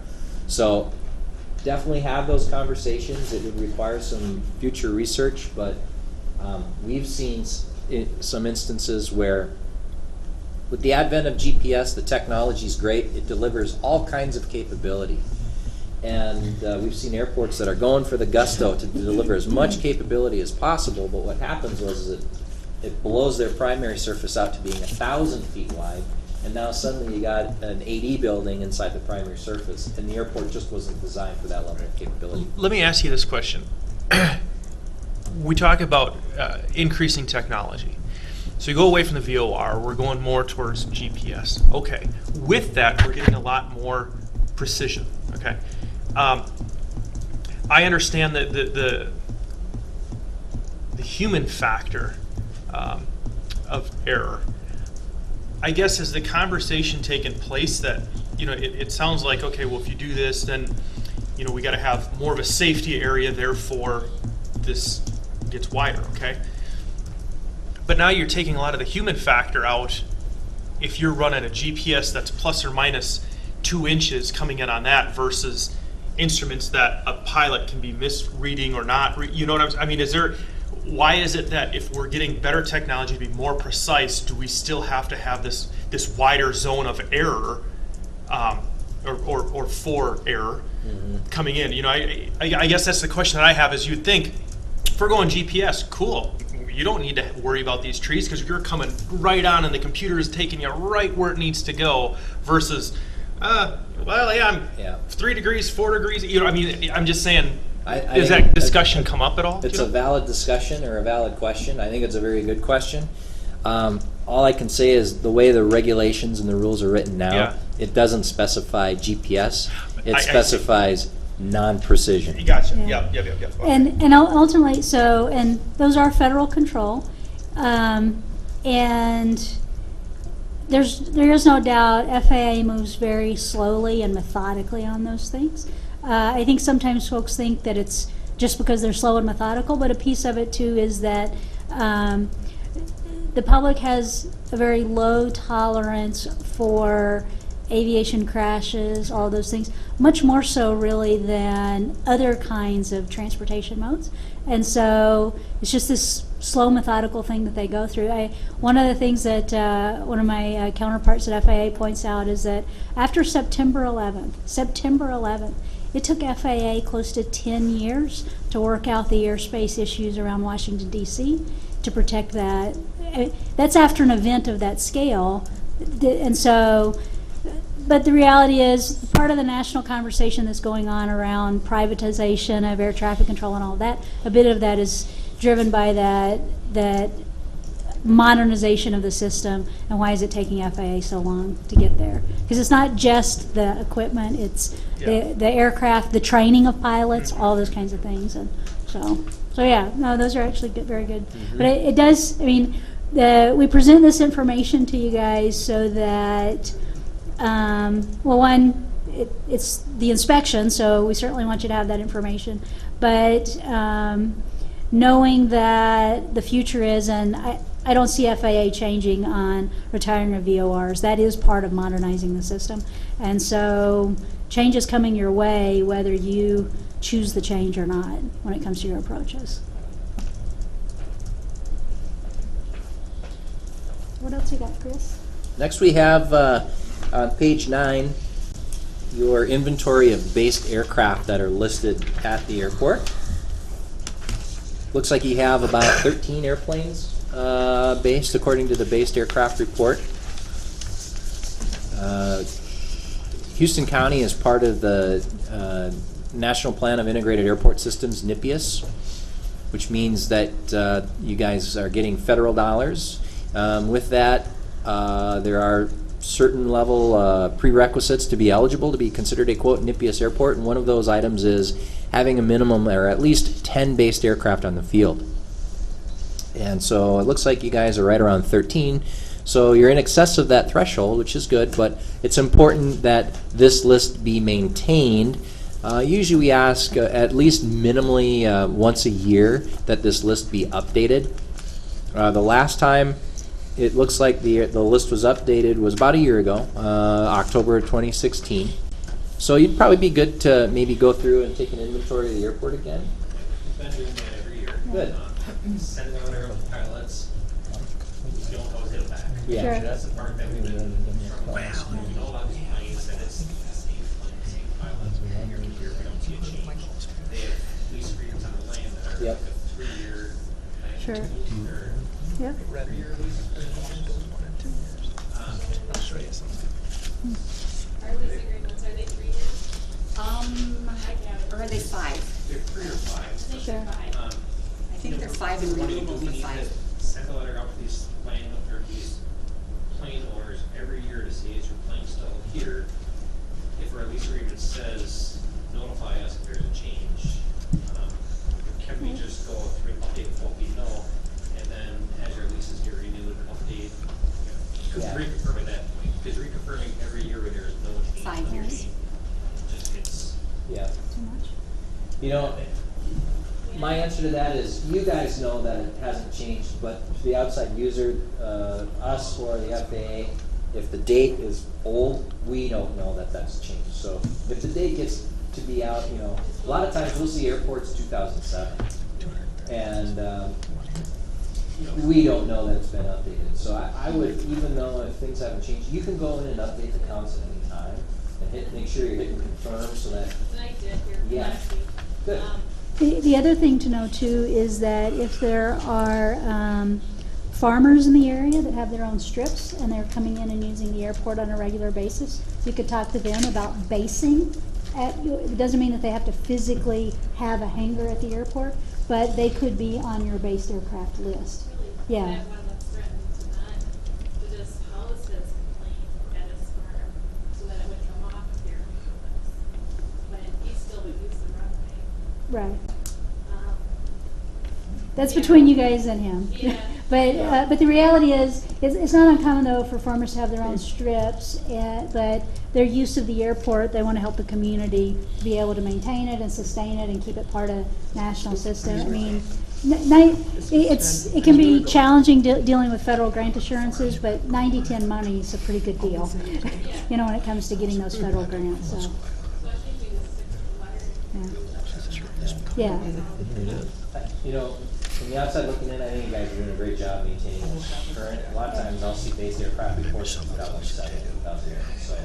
Yeah, keep you're doing a up very good job with it. the maintenance you're doing, I think you're doing a great job. Yeah, it was like we talked to Shar last week about incorporating that into the lease agreements, because the last one I read about was paper. So, you know, Yeah. trying to pull information from wherever we can get it. Yep. And, Okay, that's all I have for now. So, oh, Julie, I think is the next one yours? Yep. Pilots and businesses. So, one of the questions that we always ask is, Julie, you have to take Chris' Oh, yeah, mic, yeah. sorry, usually I'm the loud one, just so you know. One of our questions is just how do pilots or businesses bring their needs to the board? Is it something where it's part of your regular meetings, you have a place, or is there someone that kind of relays the Do you have an airport board that's a separate sort of, is it volunteers, is it We did. Do we still, Brian? No. Commission is no longer. Sure.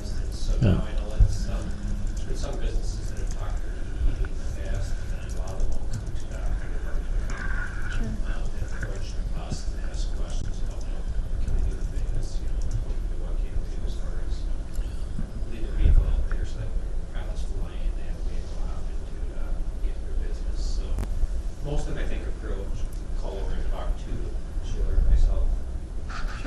The reason I was not, I was on the board 8 years ago, whatever, then 4-year hiatus and back, but we had a commission then that would meet. We had a pretty active advocacy group at the time that was pushing for things that we just budget-wise shied away from, but so. And we don't advocate either way, it's just, we like to have a better understanding so that, for example, when we're developing training programs, when we're sharing information, we have a good understanding of those target audiences. Where they, yeah. And every community chooses a different approach. Some communities, it works really well. Some communities, when they have a airport commission, it sort of becomes this landlord-tenant relationship between the elected officials and that group. But sometimes communities are very deliberate in how they appoint the members of that commission, so they have a mix of tenants of the airport, usually maybe a member of the board, maybe some at-large community members, to make it more like a planning commission or something like that Right. would be, that has a broader base for the community. So, but everyone does it differently, and that's perfectly fine. Well, I would just mention too that at every board meeting we have public comment before and after, so if somebody was real concerned or interested in something, they certainly have a forum to approach the board. And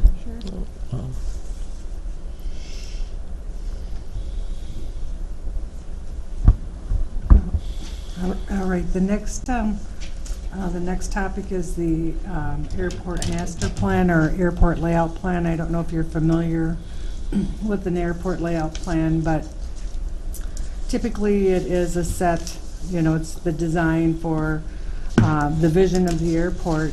And the last airport layout plan or ALP that we have that was approved in 1967. And typically what happens through a process is that ALP is developed, and then from that, if there's any changes, then you go into a zoning effort. And so the approved ALP from 1967 does have the appropriate zoning. We have an effort that was in 2005, and we guess we have meet and hunt here. Is this, it was never approved though, correct? Yeah, it's got the same. That's the one. But it did not go over. It has went down. I don't think it was approved by all. 67. Okay. So in 2005, and then also I have record that there is an environmental assessment that was done in 2011, and I'm not sure what that was for. Do you know? Yep.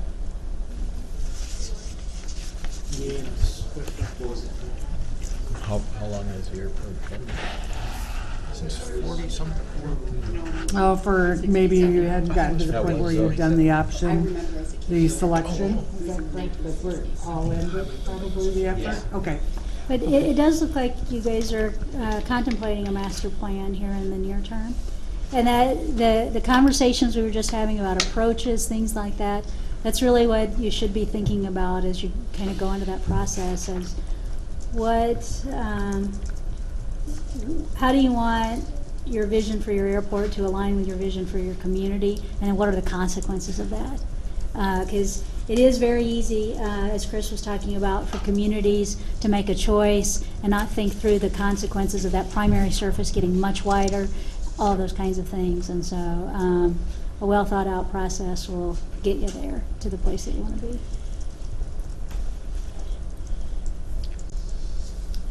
All right. I think the question was that environmental assessment. Do you remember what year that was?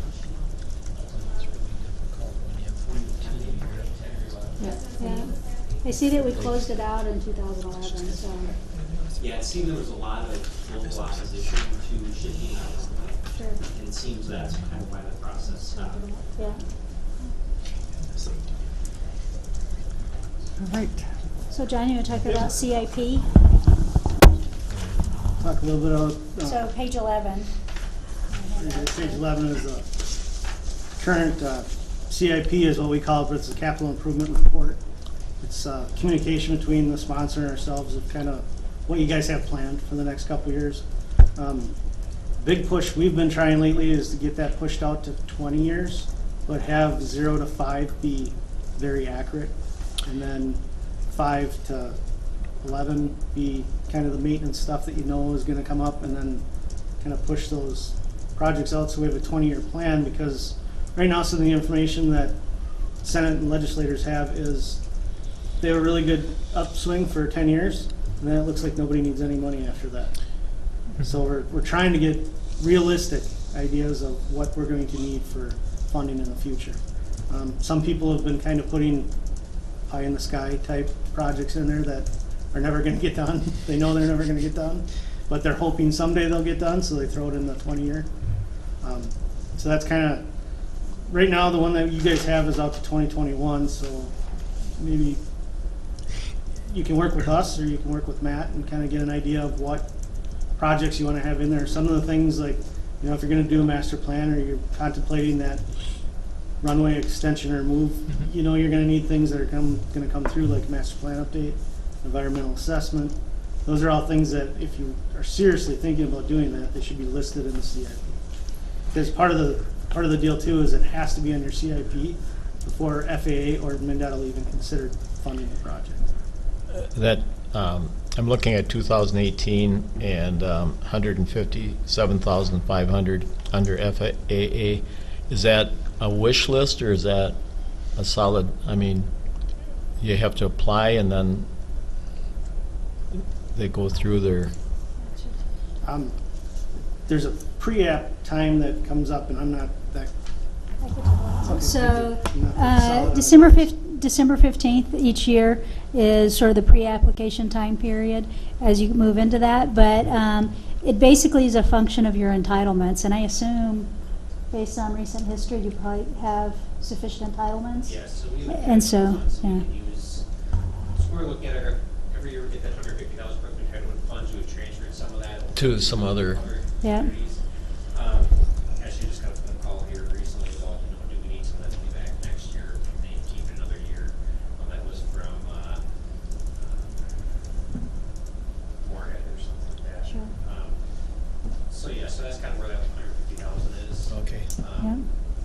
You know, and as a result of what happened to the master plan update, which, you know, we know from the county's standpoint of what we want to do, you know, that could lead to some other potential, you know, we might have a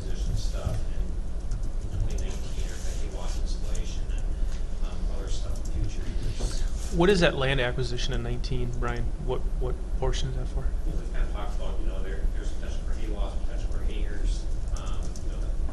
Right now, like I said before, we're at 13 planes total. Is that where we want to stay, or do we want to potentially have some county-owned hangers or more space we can lease out? From the county standpoint, I don't think we want to go, based on past conversations with county boards and with landowners out there, we don't want to go out there and start going in, looking to acquire land, but there might be some other landowners that are willing to sell some land around the airport for use. Where things legal forward, that's, the vision forward. And so, some things to consider.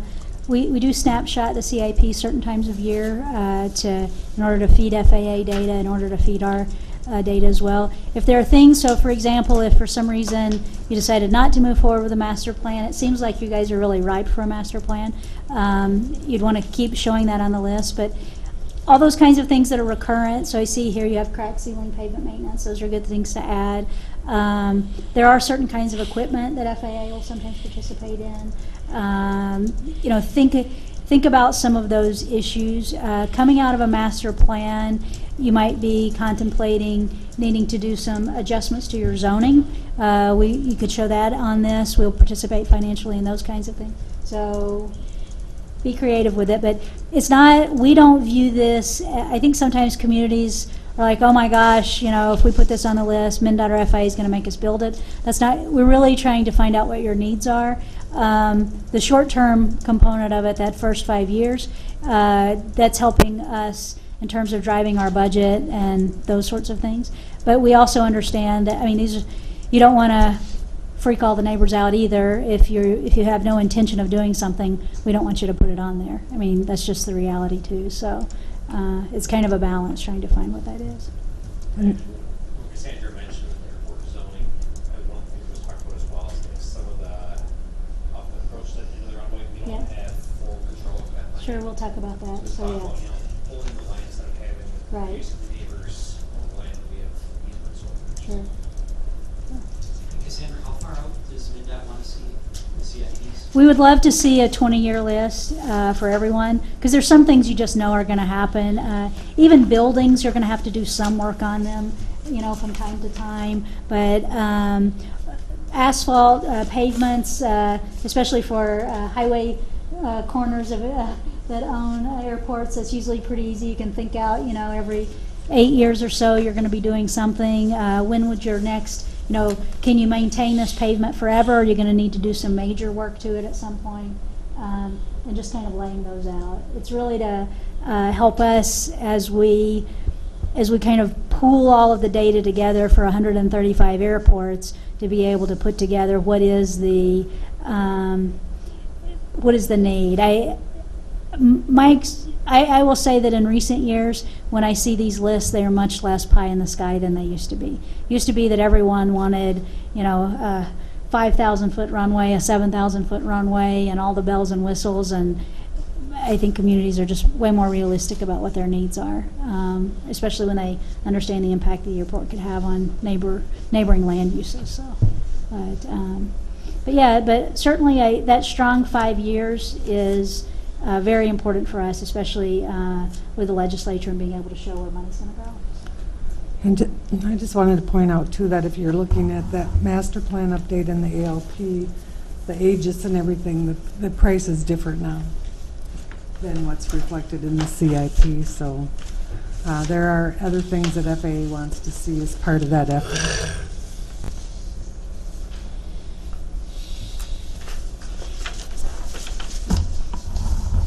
The next group of documents in the handout here are page 13 through 16, and that's an annual rates letter that's sent out by Cassandra that talks about what funding rates we're going to participate in for both federal and state projects, state-funded only projects.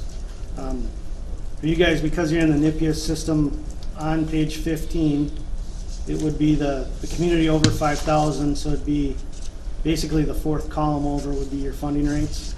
for this year going into next year.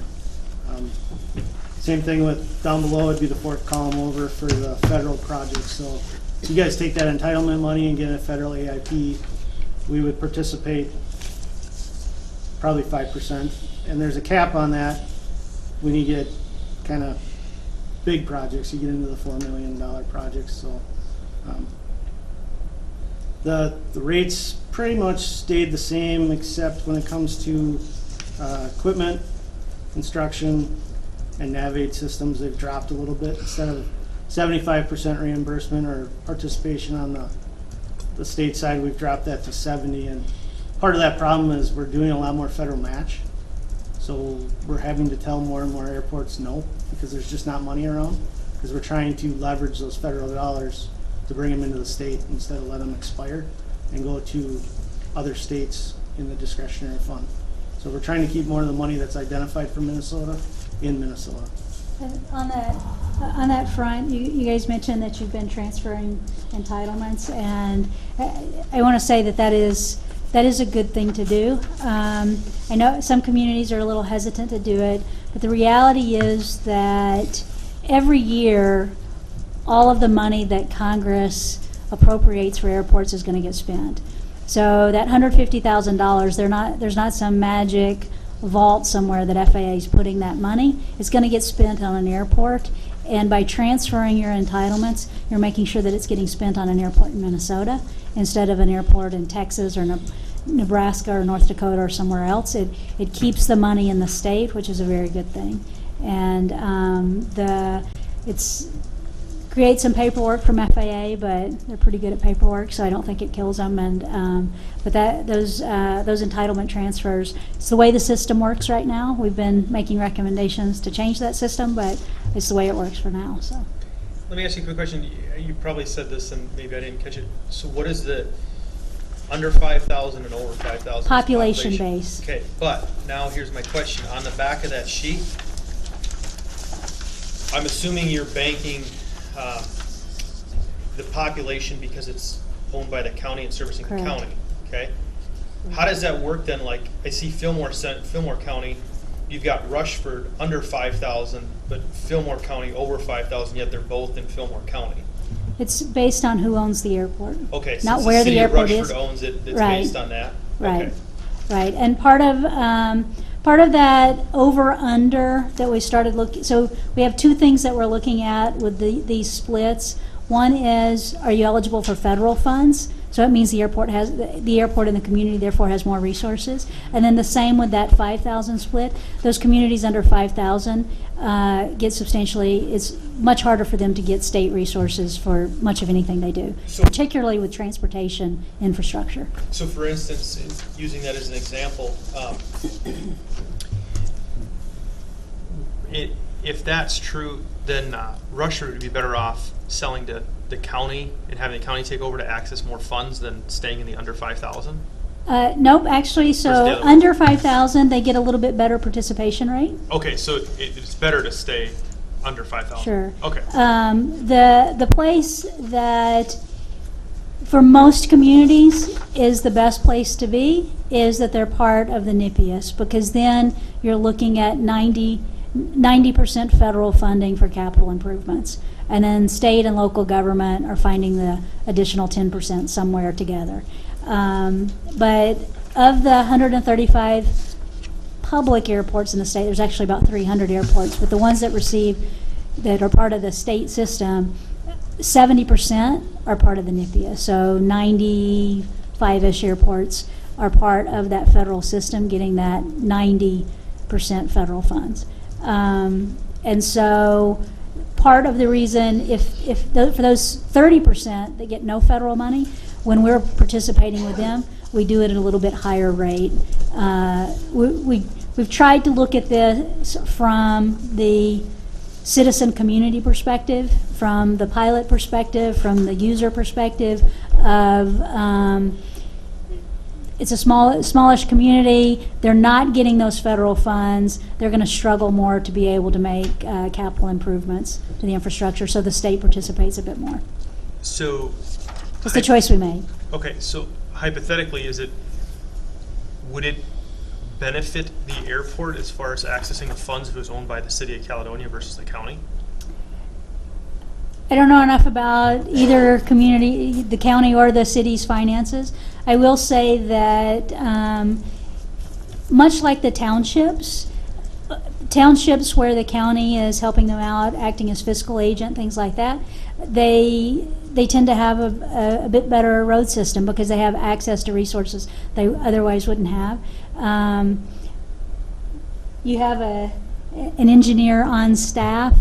Lots and lots of communities. I don't know if Caledonia has an engineer on staff. My suspicion is that they have to contract for those kinds of things, and so then and so it's all community based. It's really whatever works for that community. There are several counties across the state that own airports.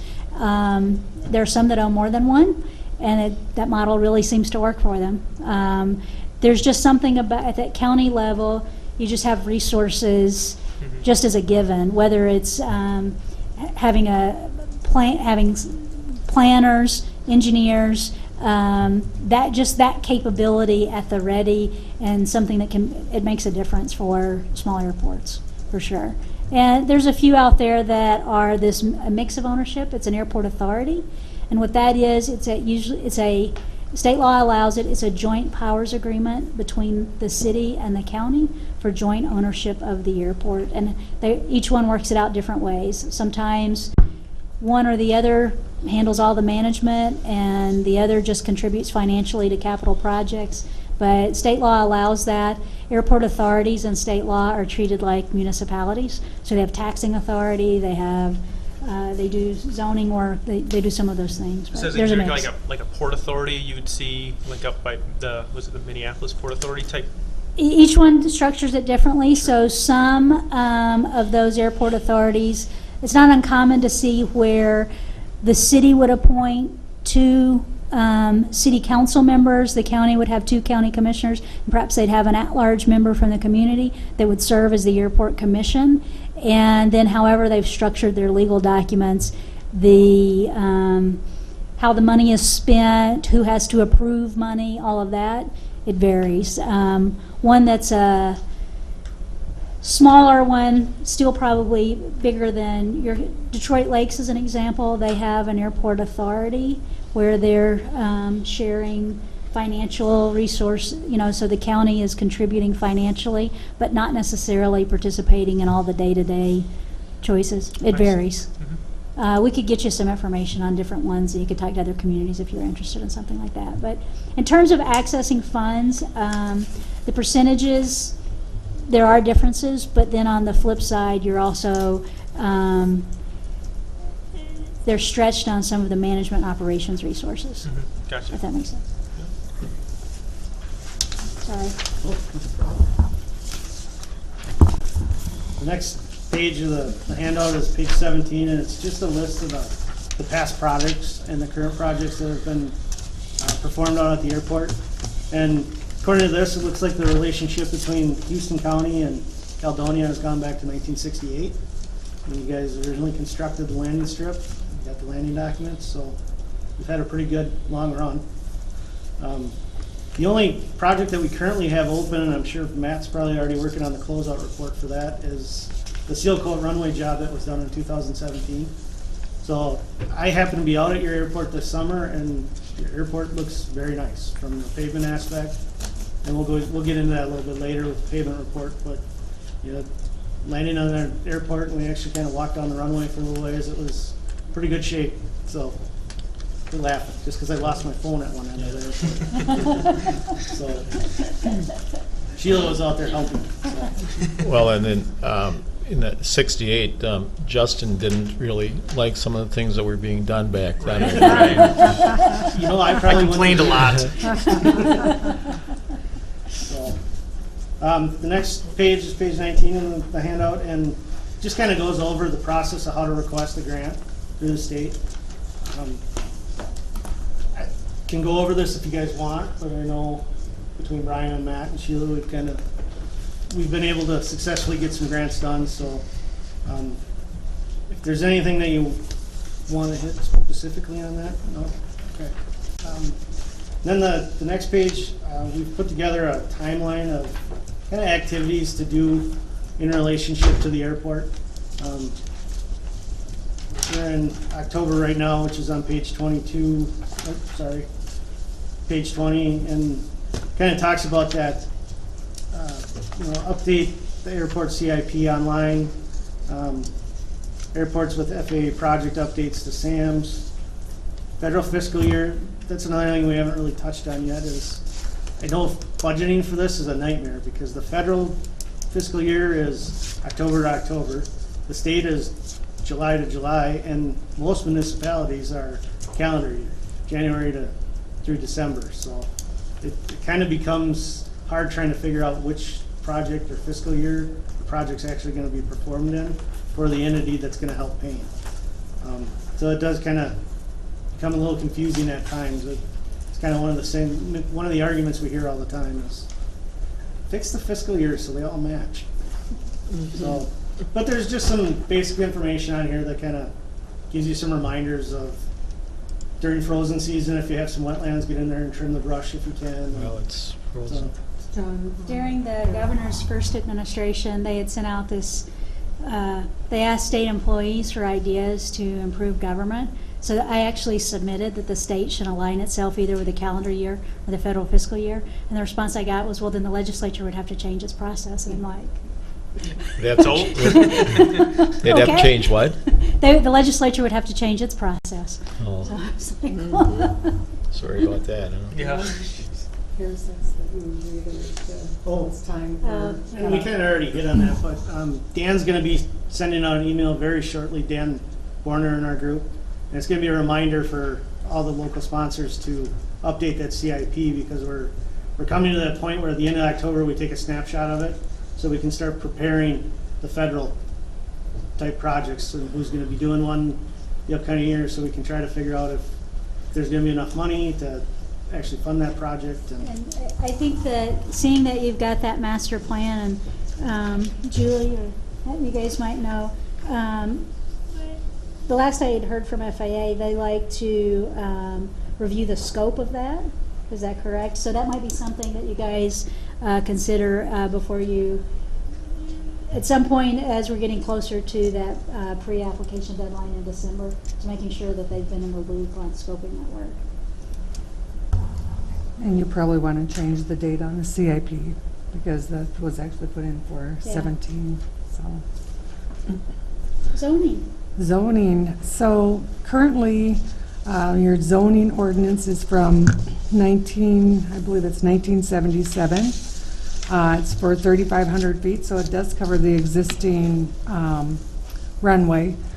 If you move forward and create a new ALP that changes the runway, then you're going to want to update your zoning ordinance as well. And of course, So, you had some questions about zoning earlier? Easement versus clear zone versus, Oh, you mean property being owned? yeah, Zones? yeah, I think it's on that property map they have. okay. There are Yeah, some find it areas, I better. think. so There's some regulations. Sure, okay. You know, the county should own some land that's in, Sure. So FAA will require that it be in an approved ALP before they'll fund the land acquisition. Just something to keep in mind. So if that is coming off of this document that's not been approved by FAA, you'll want to make sure that. And so the land ownership we're talking about is generally kind of off the ends of the runway and not too terrible distances. It just depends on length of runway and things like that. So FAA is interested in the RPZ, the runway protection zone. We're interested in a clear zone, but then also what we would call zone A. But that doesn't necessarily mean you have to have ownership of zone A. It's really just about making sure you're controlling the use of it. Well, also, we tend to not participate in acquiring easements because Right. for the most part, it costs almost the same as actually acquiring that property, and that you can still run into issues with owners. So if you don't have an easement and you want us to participate, it's best to just acquire it in fee, is kind of the MnDOT's rule of thumb, I guess, for acquisition for clear zones. And it looks like airport is zoned by the county. Does that sound right?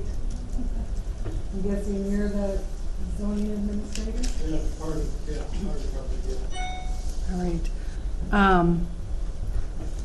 And you have a copy of your, obviously, of your airport zoning ordinance? Okay.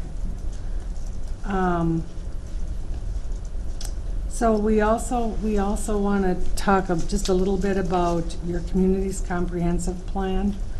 I know I'm always looking back to the staff to talk about what's really out there as far as comprehensive plans, and I believe there is one for Houston County that you have a comp plan. But I believe that where the airport, where the airport isn't addressed heavily in there, and what we try to reiterate when we go out to speak with communities is that if you're doing your comprehensive plan, which eventually evolves into the local zoning, to be thoughtful about airport zoning, because Zone A is a no structure zone. So we've seen comprehensive plans that have turned into local zoning where they show light industrial right off the end of the runway, and it ends up being incompatible, and it can create issues if it's challenged in court. So we just are trying to get that message out. Please think about the airport when you're doing your comprehensive plans and the land use that's being identified around the airport. That's my little ad. My little plug is just next go around. Rochester had a famous case that went to the Minnesota Supreme Court. They lost. We participated financially with them in that case, but it was exactly what Julie said. They had conflicting zoning in place on the parcel in question, and they had not shown the airport zoning in any of their other official controls. And so even though Minnesota state law says that airports are an essential function of government, the courts viewed that they were a public enterprise of some kind, and made the choice that the city owed the property owner money because of that conflicting zoning that was in place. So we are working on, there is we did have a bill introduced last session to make some changes to the airport zoning laws. Primarily, a couple things. One is we want to better align it with municipal zoning laws.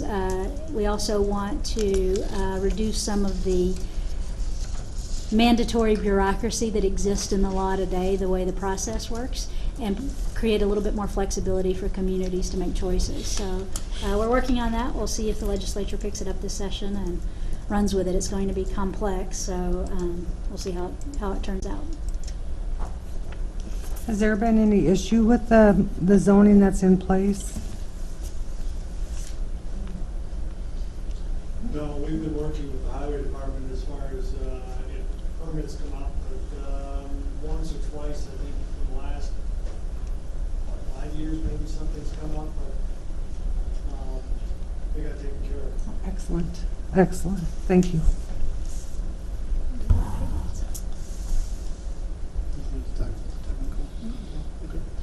I guess we're going to jump down to pavement information. There's some handouts in the report. This report was done in December of 2014. So I know you guys have had your seal coat done. You've done a little bit of route and seal, I think, prior to the seal coat. You guys have also done a comprehensive pavement marking when the seal coat was done. So everything in this report is probably in much better condition than it was during this report. So one of the things we kind of like to highlight is on page 24 is this little bell chart that just kind of shows that the sooner you maintain it, the cheaper it's going to be to maintain it.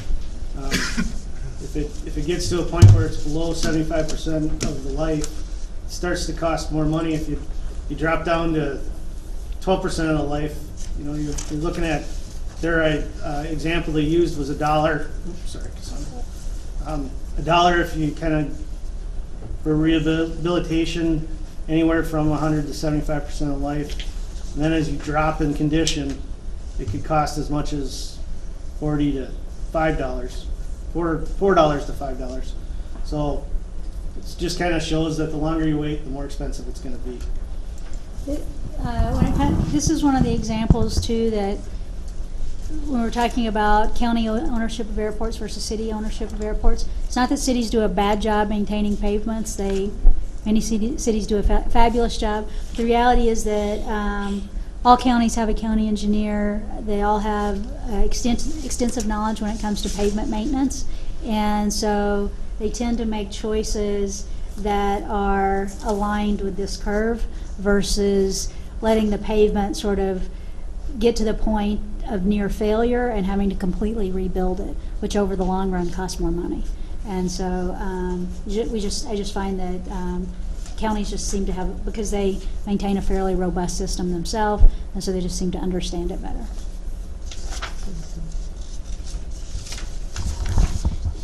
I think to kind of also go along with that, with Cassandra's statement, is counties tend to have a little more access to the material or equipment and materials, that they can do a lot of that work probably on their own. And we allow that as long as it's tracked through kind of a force account system, which is used real heavily on the construction side of the world. But basically, as long as we have information from the county of materials and time and the amount of employees and things and hours that were spent out there, we'll reimburse for that cost too. So, going a little further into the report here, the other one I'd like to show is page 28. It's kind of a diagram of the airport. It kind of gives you an idea with the colored chart on the bottom of what your pavement condition is in. And as you can see here, and this was back in 2014 before that additional work was done, is it was kind of rated in an excellent condition then. But now with the work you guys have done since then, it's going to be, you're definitely going to be in the excellent condition again. But just because you're in the excellent condition doesn't mean pavement and things won't fail. So keep a good eye on your pavement maintenance schedules and things like that, and you should be able to get the pavement to last quite a long time. So there's just a couple pictures in here that show some of the pavements that were out at the airport at the time in 2014. So I didn't look at the past projects list, but it kind of looks like you might have had a pavement overlay or a milling overlay. Okay. I don't know if they already got that copy. We just brought it with in case there was something more. So it kind of looks like you're following that aggressive maintenance schedule of mill and overlay and then put that seal coat on it a couple years later after it's kind of had a chance to settle in. And we still did this quicker than we would have wanted to because we put on the runway, some overlay. Some of the runway had like 2 inches of pavement at all, plus it was soft underneath it. Okay. So when they went to pave it, a tough time rolling it, pavement would tear. Yep. So there's a bunch of small cracks, so we wanted to get it sealed up for the moisture out of those cracks. Yep. Quality parts. So. Yeah. Not that you need my approval, but that was a very good decision because it'll maintain that pavement a lot longer than if you let the water get in there and it starts to tear everything apart. So other than that, I think you should be, the pavement research is kind of on the same route as the 50-10 inspections, things like that. You kind of do a 3-year cycle. So it should have actually been done this summer or late this fall. You'll have another, okay. Might come out early next spring too, so you'll be getting a new one of these, and when we do get these, we have a copy that's sent directly to the county, so you guys should have a copy of this somewhere in your file. And then we have a file and we send a copy of the FAA also. So. And there are, you can go online and do forecasting and things like that with some of the data. We've got some tools set up for that. But the pavement condition assessments, pavement markings, things like that, we try to find opportunities for sort of economies of scale for doing work, and those are two places where we do that. We just do a big statewide contract to make all that go together. The next thing you'll find in your packet is some information on solar. I don't know if you guys are starting to see solar installations around. Solar can actually be a hazard to navigation. Doesn't mean not to do it. It's really just about making sure that the installation, the angles are appropriate, things like that, so they don't create glare. We have someone in our office that can utilize the tools that FAA has available for doing that analysis, so we're happy to do that. It's hard to know exactly where or, exact locations that might be a problem. I generally tell people that if you're going to do something in what would be that zone C that surrounds the airport, you'd probably for sure want to do an analysis. But have you guys seen an increase in those kinds of installations? Or yeah, I wouldn't say noticeably. But you always hear. And it's usually the big installations, not so much a solar panel you have. You mean like a solar farm or something, right, like Tri-County Electric just did in Rushford? Like along 52. Yeah. There's nothing of that. There's a couple of businesses in La Crosse with a roof. Sure.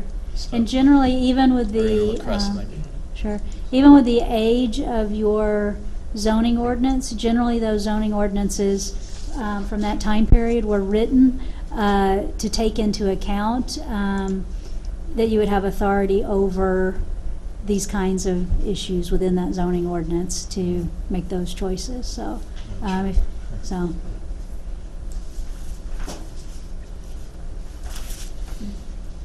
next? Minimum standards. Minimum standards is a document that essentially defines how business is to be conducted out of the airport. So for example, right now you don't have an FBO. If an FBO or if somebody approached the airport saying, I'd like to move an FBO into the airport, minimum standards would kind of define what those expectations are through your eyes so that everything is kind of maintained on a level playing field. Does the airport have a minimum standards document at all or anything that kind of defines that sort of language? Ryan, you know?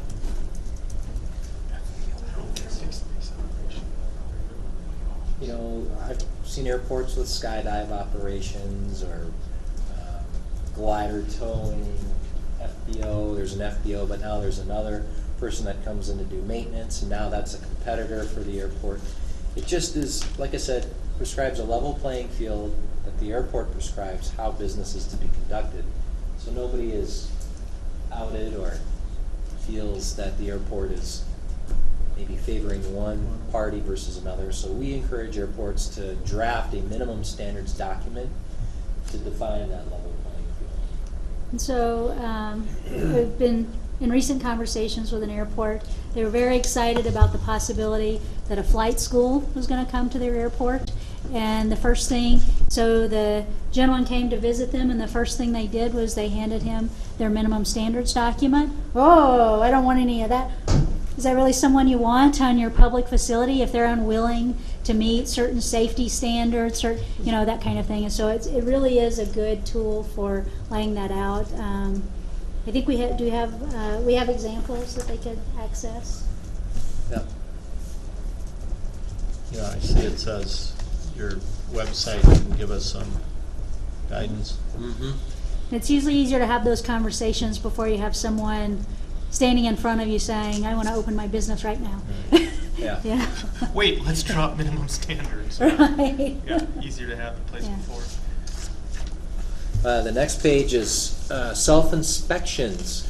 Our office recommends that airports perform daily self-inspections to proactively catch any outages, lighting outages, navigate outages, failure of the pavement, failure of fuel systems.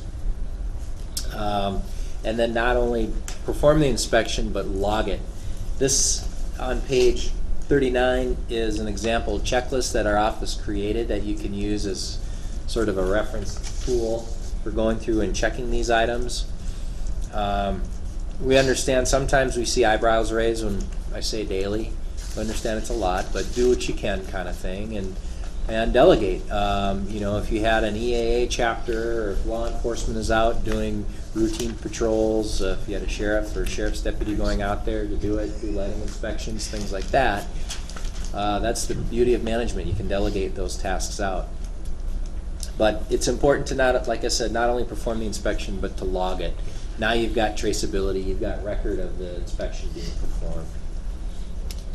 And I tell folks, just rattle a bunch of copies of this, throw it in a 3-ring binder, and then you can date it and have a record of it that the inspection was performed.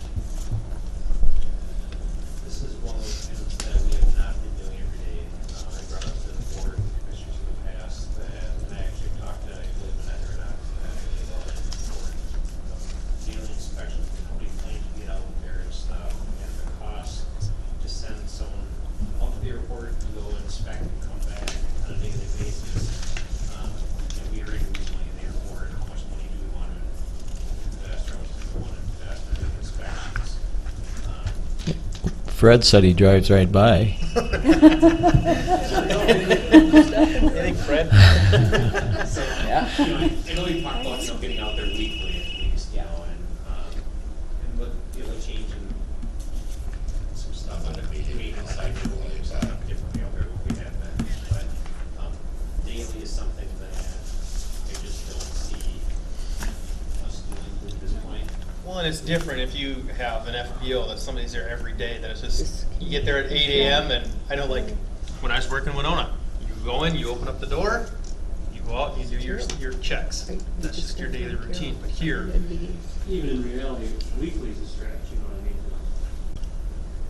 In my opinion, we got so much other things going on except the uses, pretty simple, so we can do our best, but weekly's, we got to do it. Well, this is a good segue to NOTAMs. oh, Yeah.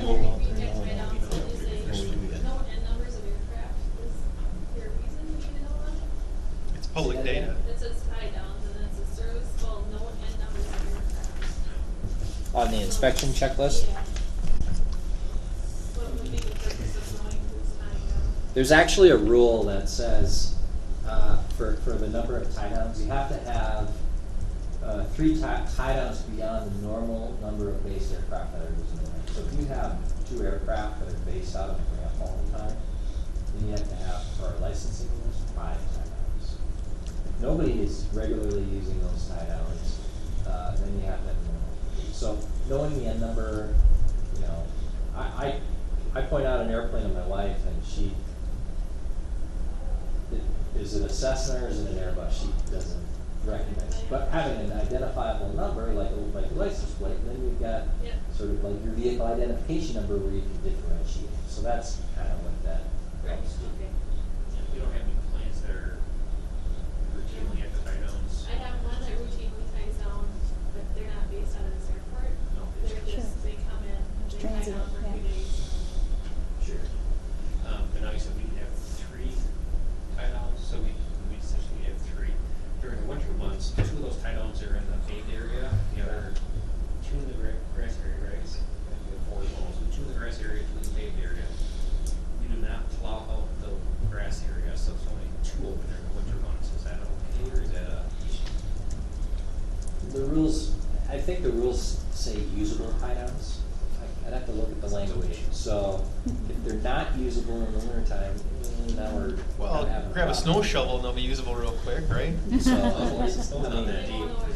is it, but are you plowing the grass areas like the turf taxiing and everything there? You know, we don't want to start tearing up all that grass, you know, throughout the winter, you know, during the summer, you know, they're there, they have concrete around them, they're easy to find. But during the winter months, you know, if you start plowing up that grass, you're gonna be hitting that blade on the concrete, you're gonna. Well, hit the tie downs themselves too. Yeah. You know. Yeah. Like I said, usually, you know, we don't have more than 1 airport using, or 1 plane using the tie down usually at a time. Yeah. As I say, maybe once in a long time that I've seen too. During the winter months when there's less use. Yeah. So there's one that less use. I don't have a good answer for you. I'd have to look at the language in those rules. You know, this would be one of those things. I have to look at these tablets.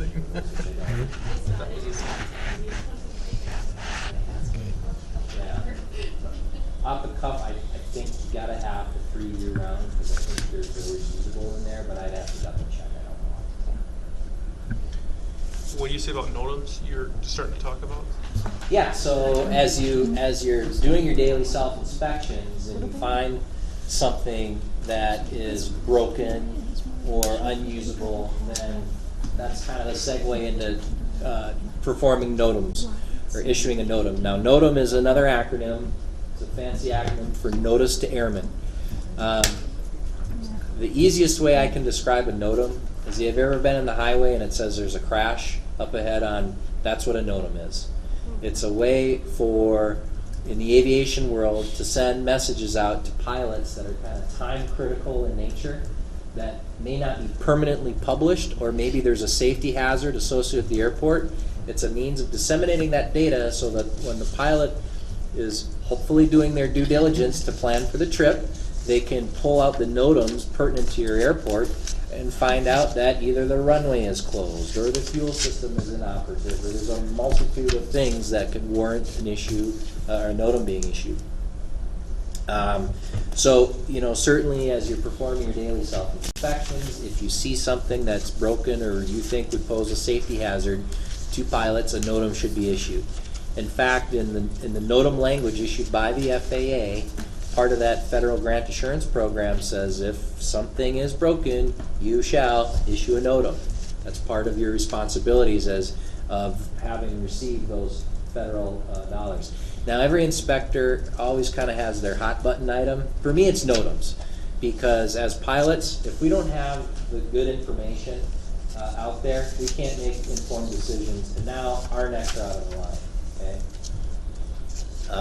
So it's very important that if you find something that is broken, a NOTAM be issued. It can be, like I said, you got the runway closed, mowing operations are in effect, the fuel system is broken, you've got lighting outages, any amenities are not in service for the airport. Another big one is braking action. The FAA issued new guidance just last December. They basically say anytime the runway is other than dry, a braking action NOTAM shall be issued. With that, are there standards for how severe the braking actions are? Yep, they have a new program in place. There was an accident back in 2005 where a 737, Southwest Airlines 737, ran off the runway and a child was killed. It was because of a multitude of issues, but one of the things was braking action. And that accident, we always say aviation regulations and rules, they're written in blood. So these rules and regulations typically come out of an accident. How does one issue the NOTAM? What's that? How is the NOTAM issued? It's issued by typically an authorized issuer. Usually it's the airport manager. Okay, but I mean by what? There's a By computer email system, or- telephone. Yeah. Currently, we need to do by phone call. We can't do the online system yet. We're gonna set up Phone a call. board. Phone call to whom? FAA. To the flight services. So currently, it's myself, Pat, Sheila, and Jane, and I go with the support about that can call in the NOTAMs. Came to the board that 2-3 weeks ago to get approval to get the stuff going to the online NOTAM. So I would be doing hopefully online come later on this, probably next spring. I'm sure it's not going to be So- board set up. Chris, could you just a couple of seconds on how, as a pilot, you would access that information? Yeah, so there's a the most common way is a phone number we, as pilots, will call 1-800-WX-BRIEF, and we'll get a briefing for the day's flight. When we get that briefing, that briefer, who's an employee of a third-party company who works on behalf of the FAA, will say, NOTAMs for your route of flight are X, Y, and Z. Okay. That's the easiest way, or most common way. There's also other online methods, but that's quote the official way. So all the NOTAMs that are being put in the system, whether it's calling them in or using the online means that is now available, that is then issued via the briefer to me as a pilot. So then I know, well, fuel system's broken, I need to not plan on getting 'Cause fuel there it's today. kind of hard to hang those changeable message signs up on the side, you know? And so it's still that kind of communication. Here's a quick funny story. If you don't get a NOTAM, there was a guy, he was in La Crosse, did not get a weather briefing, did not get a NOTAM, and the president was in Minneapolis. And he violated airspace. Airspace was closed, and he had an F-16 off of his wing telling him to get down. So you can get in big trouble if you don't. If you Yeah, don't get your and that's briefing why I and a say NOTAM. we're hanging our necks out on the line. You know, there's two sides. Pilots have to have skin in the game too. You know, we'll tell airport managers, you got to have skin in the game to issue NOTAMs, to notify pilots when things are broken, but it's also the responsibility of the pilots to take the time to read the NOTAM so that they have the right information. Otherwise, you're going to get an F-16 escort in that case. I know people who were greeted by Secret Service when they landed because really? they busted airspace. Yep, and then they hauled them away and questioned them. So. NOTAMs are very important. And I was talking about the braking action NOTAMs. The braking action NOTAMs are very important. Braking action with regards to braking action on the runways. How slippery is the runway when we get a snow event? It's very important that braking action NOTAMs be listed. Cassandra has heard my spiel here a lot, but I took a survey here last year where the state had an 8-inch snowfall event. It affected 25% of the state, which also affected 25 airports. And only half of those 25 airports issued NOTAMs with regards to braking action. So now I'm flying up from Florida. I'm not used to flying in the snow environment, and then there's snow on the runway, and I'm not familiar with it. Now, a common response we'll hear from airport managers is it's Minnesota. Flying in the winter in Minnesota, there's going to be ice and snow on the runways. That's not the right attitude. Yeah, I've received one call from work from somebody who said, well, next week you had a NOTAM out there, so they was able to find that out before I left Florida to come back. The way, so I'm not a pilot. I'm actually a civil engineer, and much of my experience has been on the highway side of MnDOT. And for me, the way I think of NOTAMs is most jurisdictions, if you have a stop sign down, you do something about it pretty quickly. Even if it's that you put up something temporarily while you're doing your go for one call to reinstall it and that sort of thing, because you feel sort of a legal obligation, but you also feel this moral obligation to make sure that people have the information that they need in order. And I always view NOTAMs kind of in that same light. It's really this piece of, because that is the methodology for communications and aviation about safety issues that might exist at the airport. So. I fly to all the airports in the state, and to be 100% truthful and honest, I find that more often than not, NOTAMs are lacking. My suspicion is that a good bit of it is that a full-time airport manager who has a degree in aviation management, that sort of thing, is actually the rarity. Most airports are run by city and county staff, and it's part of a job that, you know, they're a civil engineer, they're a city clerk, they're something like that.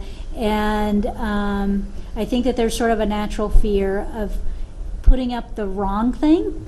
And so it's like, ooh, maybe I should just do nothing. And so we're trying to help educate folks the importance of them, but also help to get to the tools and make sure you know how to do it and all of that. It's a language you have to learn. It's not an easy language, but it's a language. Sounds like you're going down the right path of trying to get on NOTAM Manager. That's the preferred method of issuing NOTAMs. It is a new system. There are going to be bumps in the road with it. It sounds like with the registration process, I've heard from a lot, including Fillmore County, that they've had some challenges. We've had airports that have told us that in the federal system they didn't exist. So they tried to register and it didn't recognize them as existing. So. We've tried hard to stay on top of NOTAMs. Yeah. Good. It's tough when you don't have someone out there. Right. And pavement conditions always changing. Yeah. You know, when it snows, the first thing you think about is getting your guys out to get going. Get clean, Get yeah. snow off. With the airport, you need to go, okay, we need to make a phone call before we can get out there to take care of it. Then we need to make a phone call when it's done. And then the snow is still coming, so the condition's still changing. And it's intimidating to call because they have so many questions. Different questions. And I'm not right at the runway. I'm trying to relay information that they've had or on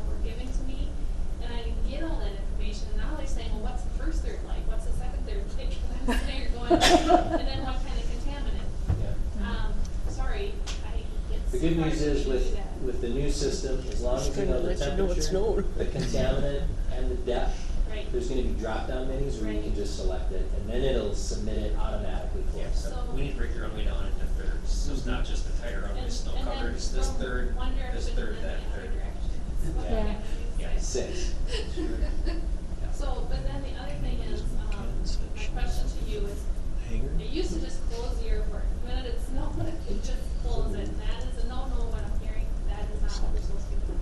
Yeah, and the reason is while an airplane might not be able to use the runway, a helicopter may be able to come in and use the ramp.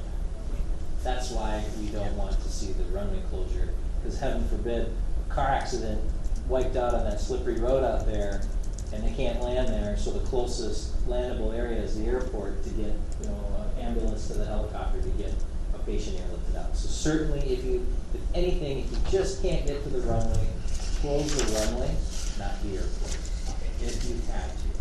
Ideally, everything would be open, but I understand it's not a perfect road. Snow is not able to land. I mean, if you don't, or it's so icy, you don't want to land. Yeah. When we had the ice conditions last year. Yeah, that was a challenge for a lot of airports. But you can do that, you can just close the runway but leave the airport. Think of an airport closure is the equivalent of closing every road. Every road in the county. Yeah. That's what that would be like. Every road in the county is closed. Yeah. Versus county road XYZ. Hey, The next item is the airport emergency plan. We recommend airports to have a plan in place, specifically an emergency plan, so as to proactively understand and know how to deal with an emergency on the airport. Should an airplane go off the end of the runway? Recognizing or getting the fire department or EMT personnel involved in understanding access areas out to the runway ends or the airport area. Does the airport have an emergency plan in place, or have you ever thought about that or conducted any mock exercises? I just have to go have a shot. Well, that's what I was trying to think, if we had, especially planner or not, we had one crash, and then we had, what, maybe 5 years ago, 4 years ago, I was on 3 phones at one time. Right. You know, talking to the sheriff's office, and then Yep. things worked out really good. Did we follow up the plan? Did I follow up the plan? No. Would I plan? No, I have no idea.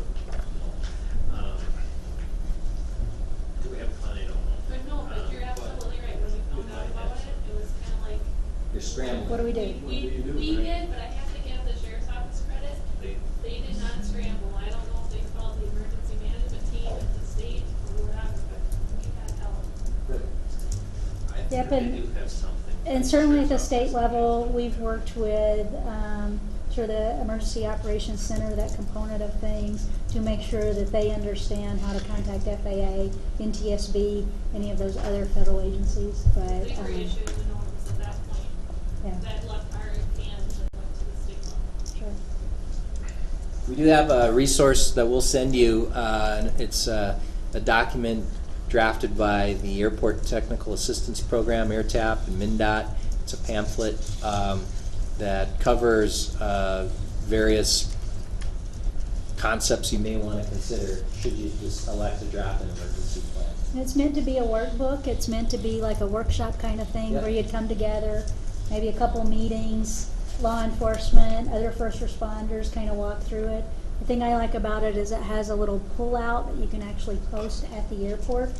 So if someone's there and they witness something, and then they can go see what they need to do, call who they need to call, that sort of thing. Leaving the number out there, so we should already have that information. Yep, we'll send you a copy.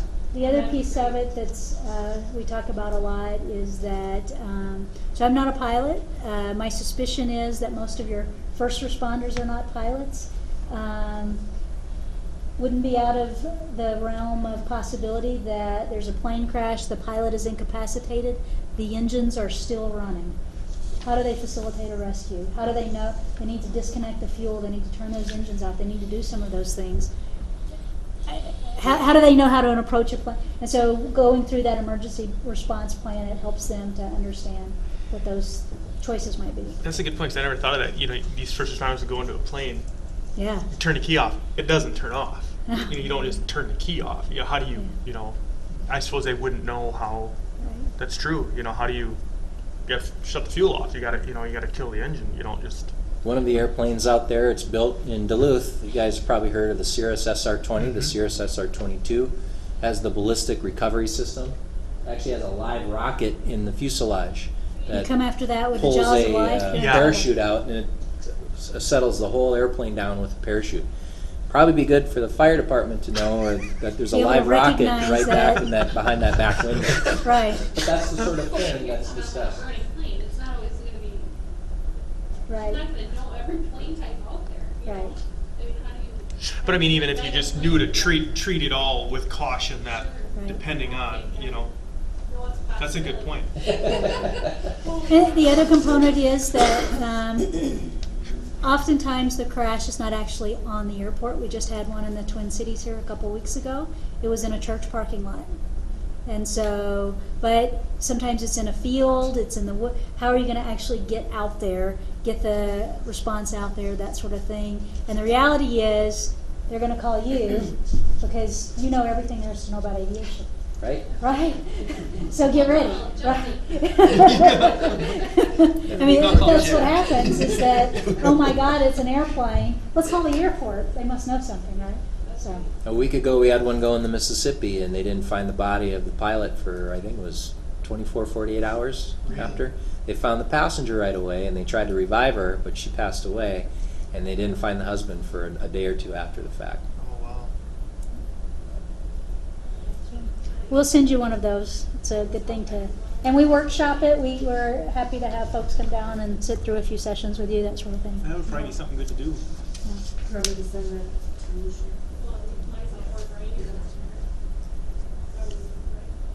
Part of that, and that's a good segue, airport leases. Part of the emergency response plan too is understanding what's in people's hangars, what sort of flammable fluids are being stored in there, if any. Do you have full access to those hangars if a fire were to start? You know, airport leases will kind of prescribe what can and cannot be installed or stored in the hangar, kind of thing. You've got some say in that. You guys have a.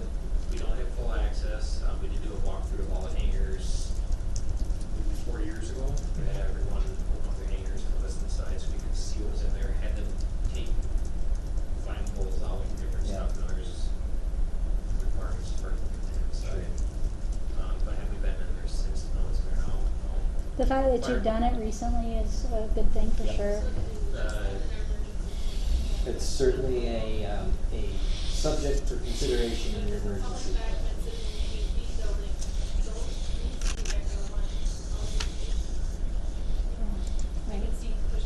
Yeah, I don't think you have to publish it in your AD building. That's something between you and the leasing, I think, and up within your emergency plan. And you know, we've got, I'm thinking of emergency leases, but yeah, certainly. Well, one of the things too that part of these conversations and having this kind of meeting instead of just talking about projects is that there's something about the nature of general aviation that feels very private, right? People have their hangar, it just has sort of a closed feel. And one thing that I like to help city and county staff, elected officials understand is using a public airport is not a private act. And, you know, no one wants their privacy invaded and people inspecting their facilities and all of that. But if someone's storing hazardous materials on your property, you have a right and a responsibility to public, to first responders to do something about it. And so trying to help communities understand that there's mechanisms in place to help you do that. Leases is one of them, where you can assert those rights and have legal protections when you do so. Okay. Excuse me, we have one of our commissioners it needs to go to a meeting. I think they're, The meeting was canceled. oh, the meeting was canceled. Well, okay, then I'll go to my second part. Let's take about a 5-minute break. Is that? Sure. Okay. Thank you. So yeah, it's good to take a break. We have a few more things for you here. Next up is, so we've been talking about leases. We do have samples of those on our website. Yeah. The next item, agricultural operations for airports. We included our guidance material. To keep it simple, you guys have the single runways. So for you guys, if you keep the farming back at least 125 feet from the center lines and 400 feet from the runway ends, that's kind of our setback requirements for paved runways.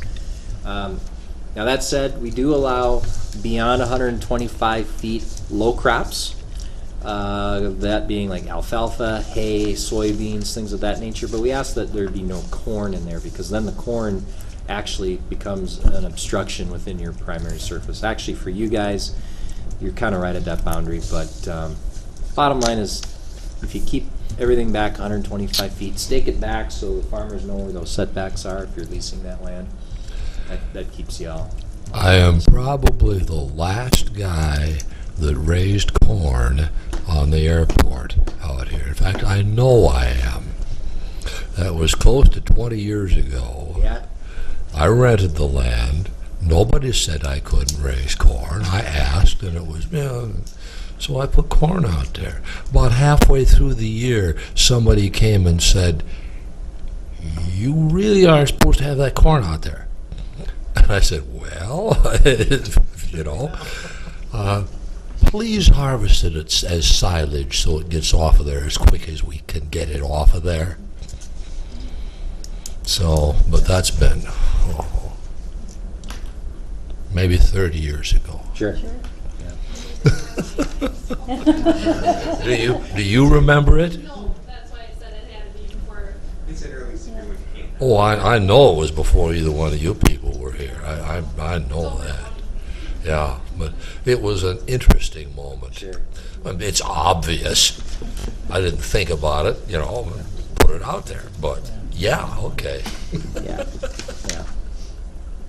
Another item is future fuel changes. Have you guys heard about the EPA's request, or I don't know, requirement, I guess, to remove the lead from 100 low-leaded Really? fuel? They want to see 100 low-lead go away. Is that going to change though engine requirements? I would assume then. What they're trying to do is they're trying to find the fuel, they being the FAA, is trying to find a fuel that's compatible with the existing engine base out there. Right.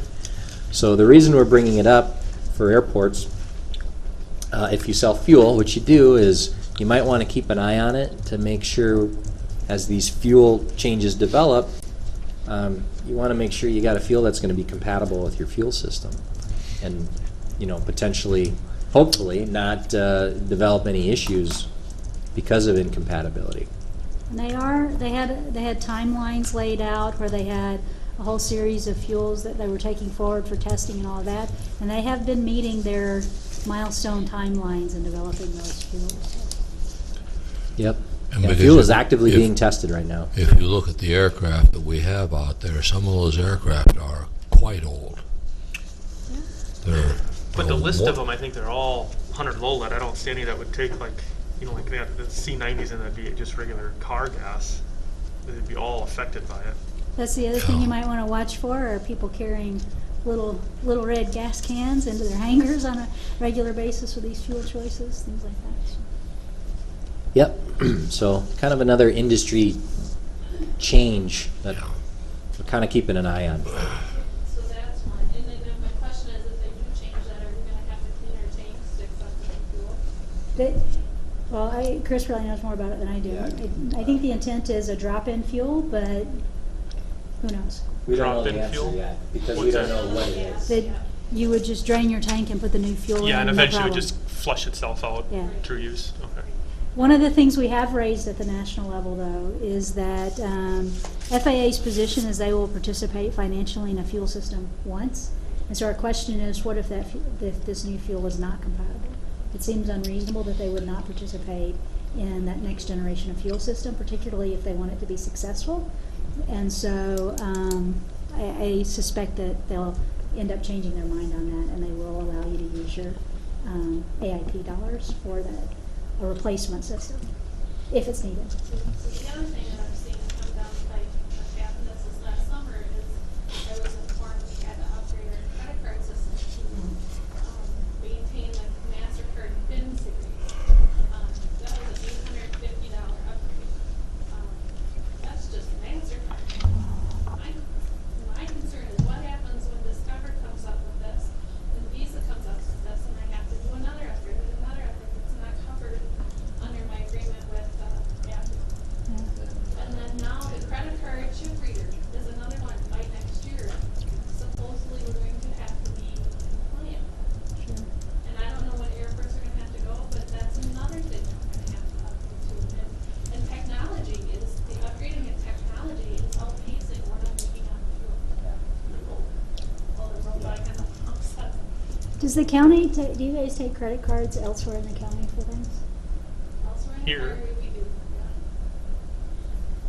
I know at the state level, we've been, the IT folks have come with some, I don't know, people either from, I don't know who they were out of, maybe Revenue or somewhere, to give us the lecture on all kinds of things related to, there's kind of a cybersecurity piece of it, but there's some other things, and it just occurs to me that it's a bigger issue than just the airport component of it, but it is an issue, no doubt. Well, we used to have just a credit card reader when we worked with our local bank. And then now we've gone back, which is, it asks about the static, are you having static? What's the end number of your plane? And they get all those aviation questions, which was a piece I think we were missing before, that I think is needed out there. You know, for liability and whatever. Choice. Yeah. I'm just having a hard time keeping up with all that technology. In fact, this MasterCard one, if it wasn't for the Fuel Master guy to say, hey, or no, it was the Fuel guy to say, hey, make sure your Fuel Master guy is doing this upgrade, I never would have found out about it. Sure. And the fine was huge. Yeah, you're not the first airport to bring that up. I heard it from another airport, and I was floored with the They were looking at potential $1,000 penalties are, yeah. a day for non-compliance. Well, they wouldn't charge us $1,400. Oh, yeah, they wanted $1,400 to upgrade, and then she made the mistake of saying, but I might be a logger 850, and I, boy, Pam got the 850 in writing, and I said, I want what Fillmore has, and I got it for 850 as well, but, Did you submit that cost under M&O? what's that? Did you submit that cost under M&O? I did, I'm Okay. going to, it's gonna be on this quarter's report, Sure. which I haven't submitted yet. And then you That's one guys- way at least helps a little. Yeah, I get 3/4 of it, sure, if I have that, and I do have that much of the overall grant yet, so that was great. But I'm just looking at all these other lines coming up. And we have scheduled a meeting with the Department of Commerce to talk about the issue with fueling each wing of the plane and how that looks on credit card slips. Yeah, the rollback issue. Yeah. Right, okay, but then again, it comes to education piece, you know, I feel like I'm on a crash and burn Yeah. Method of learning, because I know, and I don't like it, I'm a happy person if I can prepare. Yeah. And when I'm constantly in stress mode, it's hard. Yeah. And, so I don't know, like I told Dave Milton, I said, how would I have known about this credit card piece had you not emailed me? And he says, that was up to them to let you know. And when I asked her, why didn't she let me know? She said, well, I started with the A's and I didn't get to the H's yet, because I was getting no response from airports, A through, G. And I Right. said, are you kidding me? They left me hanging out. Yeah. Wow. So, I don't know. Are maintenance agreements covered by M&O? Like if you have a yearly maintenance agreement for a servicer to come out and service your fueling system? Those aren't covered.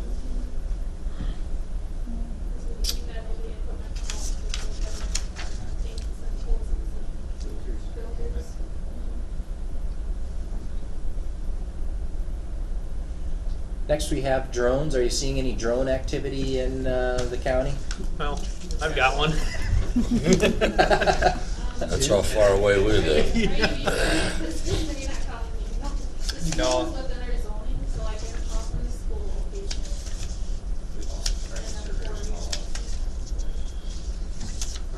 How far is that zone go from the airport?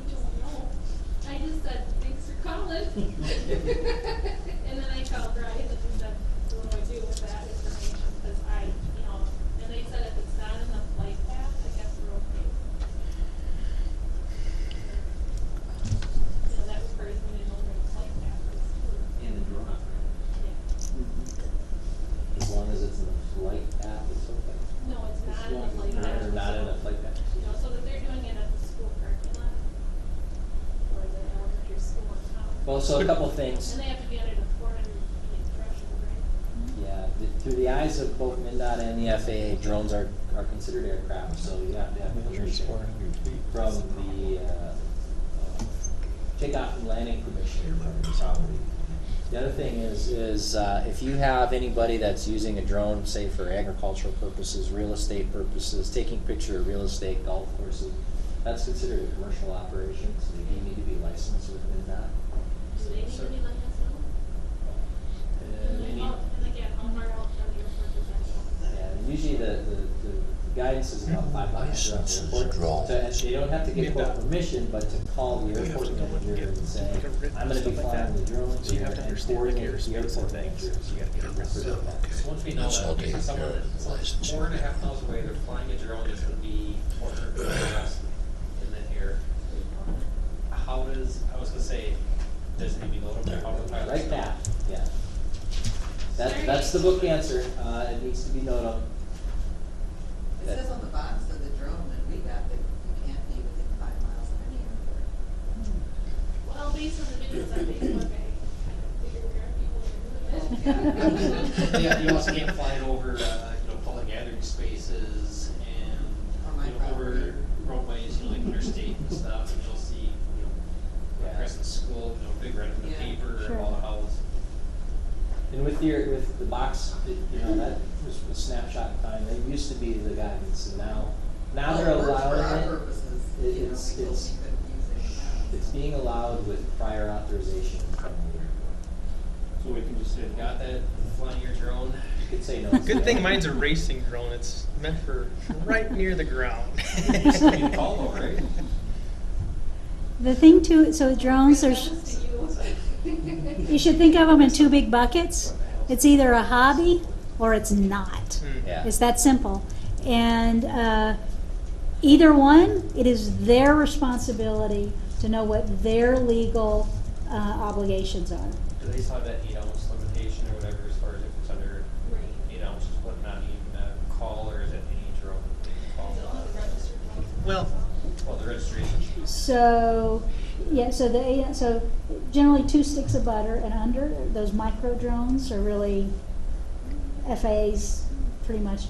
But that under 55 pound, that's where they're probably calling and things like that.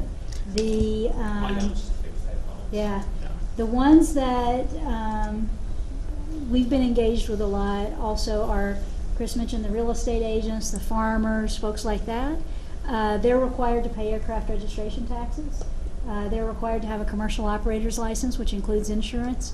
There's some of those kinds of requirements as well. And so, as a county, MnDOT is in the process of purchasing a drone. The many counties are. The things you should think about if you are purchasing it to do survey work, to do all, because they have a lot of wonderful uses, is that from both a state law and federal law perspective, they're aircraft. And so when you think about if Houston County were going to own an aircraft, you'd probably have certain expectations of training. You would have certain expectations of what the operator of that aircraft does in terms of pre-flight. All of those kinds of things. It's not just it's not just a new smartphone or something like that, because you're putting it into the airspace there's laws and regulations that exist today. So We're one something of to the consider. yeah, we're one of the few counties where the finance director uses a drone. There you go. But, you know, But, so, because the reality is, you know, it's very easy to stumble into, because most people, a lot of people that we find in a workplace, so whether those are in state agencies, I found them in state agencies where they have a drone in their personal life, and they thought, wow, this would be really a good application for work, and they go into work and they start using it. They have shifted, and they are operating under a completely different set of federal regulations, and most of them have no idea that they are. And very easy to trip into getting fines and misdemeanors and all that kind of stuff. So, on a separate tangent, I've got some beef with how all this came about, because everybody does. if you're flying an RC plane, there was no rules to this. Now, I could go out and fly an RC jet at 240 miles an hour and fly 4 miles away, and it was never an issue. But now that the drones have gotten easier to fly and they're GPS guided, and you can have waypoints where you don't even have to fly it, it's fully autonomous, more people get them, and they're being stupid with them, where you see the YouTube videos of a kid flying at 5,000 feet above the clouds taking pictures with his drone. And that's like, you idiot, like, what are you doing, you know? It's a kid, though. But what I'm saying is, you know, stepping back and having some responsibility that you know airplanes are up there, and you're hovering at 5,000 feet by a city where there's traffic. And this is just... But wait till you have a kid between 8 and 13 or 8 and 15. There is no common sense whatsoever in this. I mean, my kid could do it, you'd think it would be great. But the parents aren't watching either. Well, that's what I'm saying. There's, you know, you don't have the responsibility. There's nobody watching, whatever, and they're doing it. And that's what started to kind of get this entire issue going, because it wasn't the 13-year-old flying his RC plane around. It was the other problem to this is you never heard of airplanes, radio-controlled airplanes, slamming into Black Hawk helicopters in beach 1900s, which happened here in the last 2 weeks. There's that's right. Confirmed reports of drones hitting a Black Hawk and a Beech 1900 airliner. That's the problem. That's right. That's right. Ultimately, so Congress, for the history of aviation, you're right. It was RC, and they were FAA asserted. It's been upheld that they've always had authority over that. But when Congress mandated that FAA integrate commercial use into the airspace, it fundamentally changed things. We're not anti-drone. Like I said, our agency's we're in the process of, we own drones. We're going to probably end up buying more for a variety of purposes. So as a government agency, you have choices you should be making if you're going to own drones. But then the other component of it, too, though, is that when people in your community are having issues with neighbors or others using drones, they're likely to be calling you. And so knowing that there's resources available, you know, perhaps there's going to be a parade, perhaps there, you know, where are the places that people should be operating drones? Giving them those spaces, kind of like skateboarders. You know, there was a time where it was all no skateboards, no skateboards. Now a lot of communities have skateboard parks. They have places for that activity to happen. But they're going to continue to evolve. FAA stepped out with a drone registry. It got struck down. So hobbyists do not have to register their drones at this point, but those commercial uses, if you're a real estate agent and you are using a drone as part of that, those still have to be registered. There's still a separation there, and state law would do that as well. So. Are we regulating all drones in the county, or are the cities? We regulate everything. Nope, it's not even about regulation. It depends on what it is you're talking about. So you have the county has the traditional police powers it's always had. Trespass, peeping Tom laws, any of those kinds of things. You have the right to determine if someone can launch or land a drone from your property.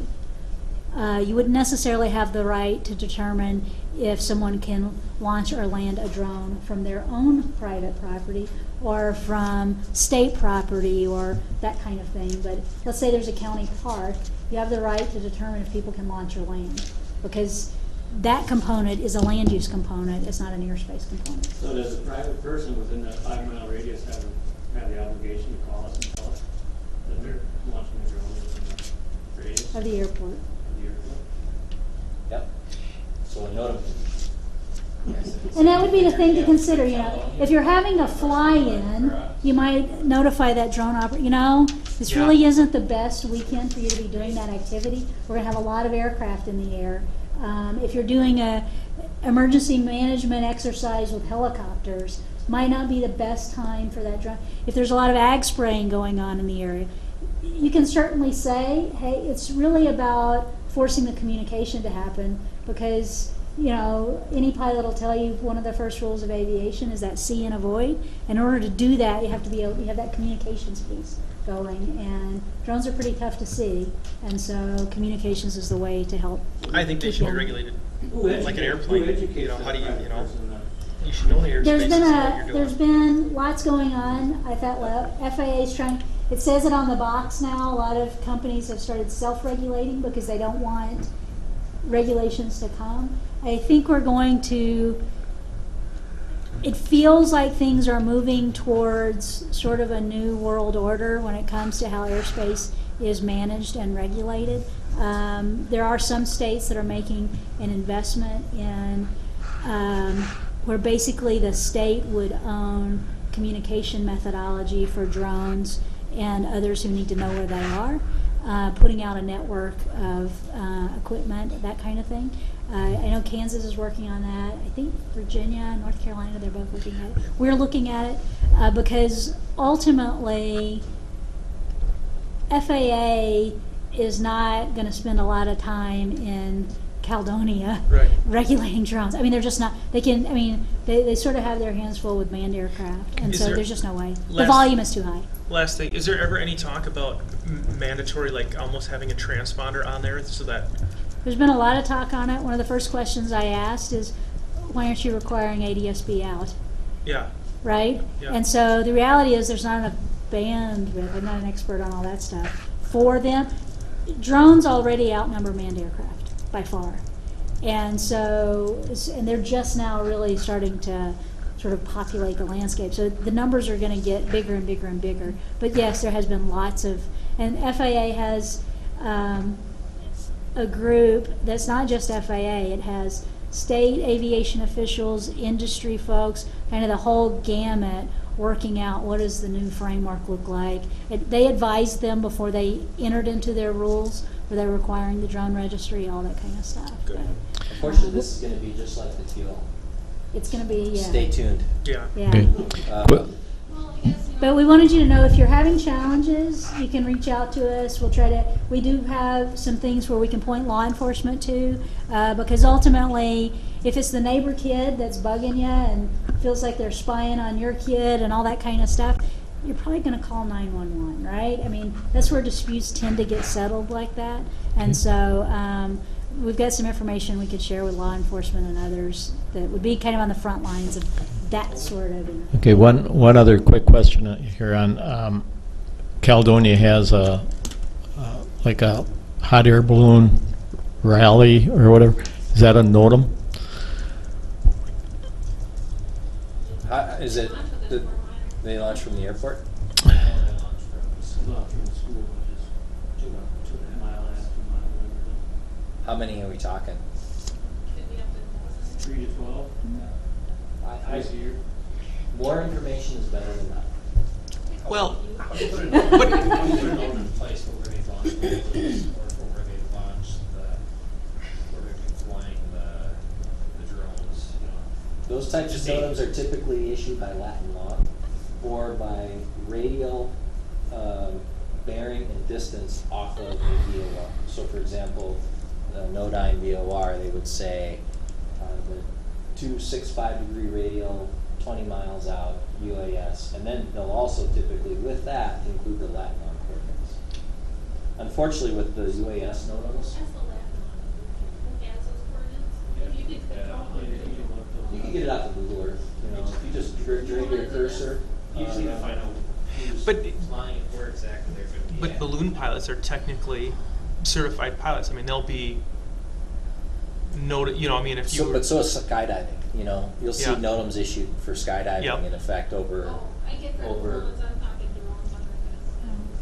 Yeah, but you know, if there a question, you know, if a balloon is going to launch, no, a NOTAM isn't. But if you're going to have a dozen or a bunch of them out there, that's something I would want to know. Yeah. And no different than skydiving operations. regulations. And skydiving has its own set of federal regulations. Yeah, it's an airplane taking off at an airport, but if there's skydiving in effect, they issue a note to let people know. Watch out for little black dots going down in the sky. Okay.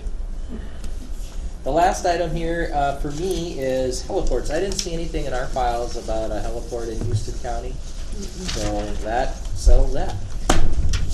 Oh, you know hospitals that have, Yeah, both La Crosse hospitals have helicopters, but Not across the river. yeah. The big thing with hospital heliports is they're an airport, and they have their own paths and things, especially as you're considering you're talking about drones, you know, same thing. Well, that's not where they're particular. It's going to be really difficult to drone out there. I don't know about anywhere else, but I know over at my house, there's a definite path across to the bar.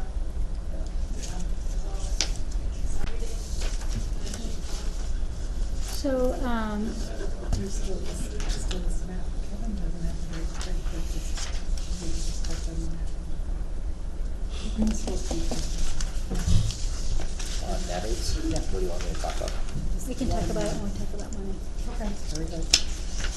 So, we know what we give you guys, so, looks like that, your current M&O is about 23,910, used to be 17,800. Does that sound about right to you?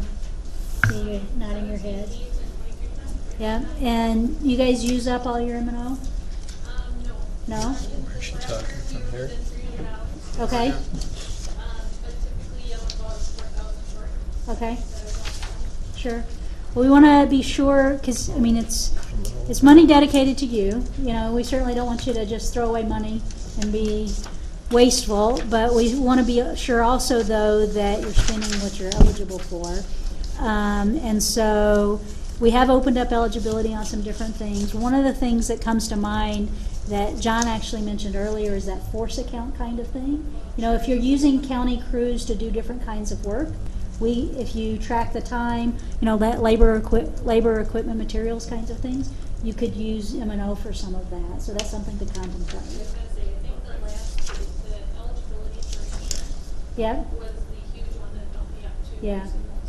And so, and on the insurance front, we were talking a bit. One of the things we've been talking to communities a lot about, we survey pilots a lot. You know, what do you want out of an airport? And one of the number one things that they tell us they want is a courtesy car. And so, being able to solve that, a courtesy car. Oh. So a vehicle at the airport that they can access so that they can run into town, perhaps have some lunch, all of those kinds of things, perhaps go to a business meeting. And we're not telling you have to have one. We're telling you that it's something that pilots look for when they're choosing your airport. And so we had been hearing from different cities around the state that they were struggling with the insurance question.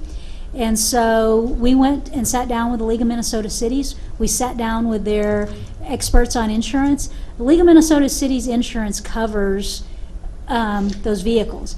Now, you guys are the county. I don't know as much about most airports. Of the 135 airports, I would say over 90% more are owned by cities. But it would surprise me if, and so there might be that insurance would cover it if they knew. There are, so you guys, Fillmore County, there's a handful of other counties that own airports, and so we'd be happy to go to the Association of Counties, talk to them from just, you know, hey, airports are important, and we're hearing there's a challenge with insurance, if that's something of interest to you, for sure. But, because... You'll give them a ride, Fred, when you drive by? We got all kinds of things for you to do, Fred. Yeah. Since I'm retired, I have all kinds of time to do them. Yeah. I'm always amazed at how we never hear of, I mean, we were talking earlier, I mean, when I was, not me, but I know a lot of people that when they were kids, if they'd known that they could just go by any airport and hop in a car and go for a ride, they probably would have. But we hardly ever hear of any kinds of problems with them. But it is something that pilots look for because it's tough to get into town. So something to keep in mind. But we'll check on the county front. Let me ask you a quick question. Sure. We do get that call Yeah. It's probably the most frequent call we get from the airport, other than what's your price to? That $150,000 that we get in appropriations or whatever, can that be used towards purchasing a courtesy car? No. No. What some communities do, they'll use city vehicles, they'll use, or in this case maybe county, sometimes law enforcement, rather than putting their vehicle up on auction, they'll turn it into a courtesy vehicle out at the airport. You know, some of those kinds of things.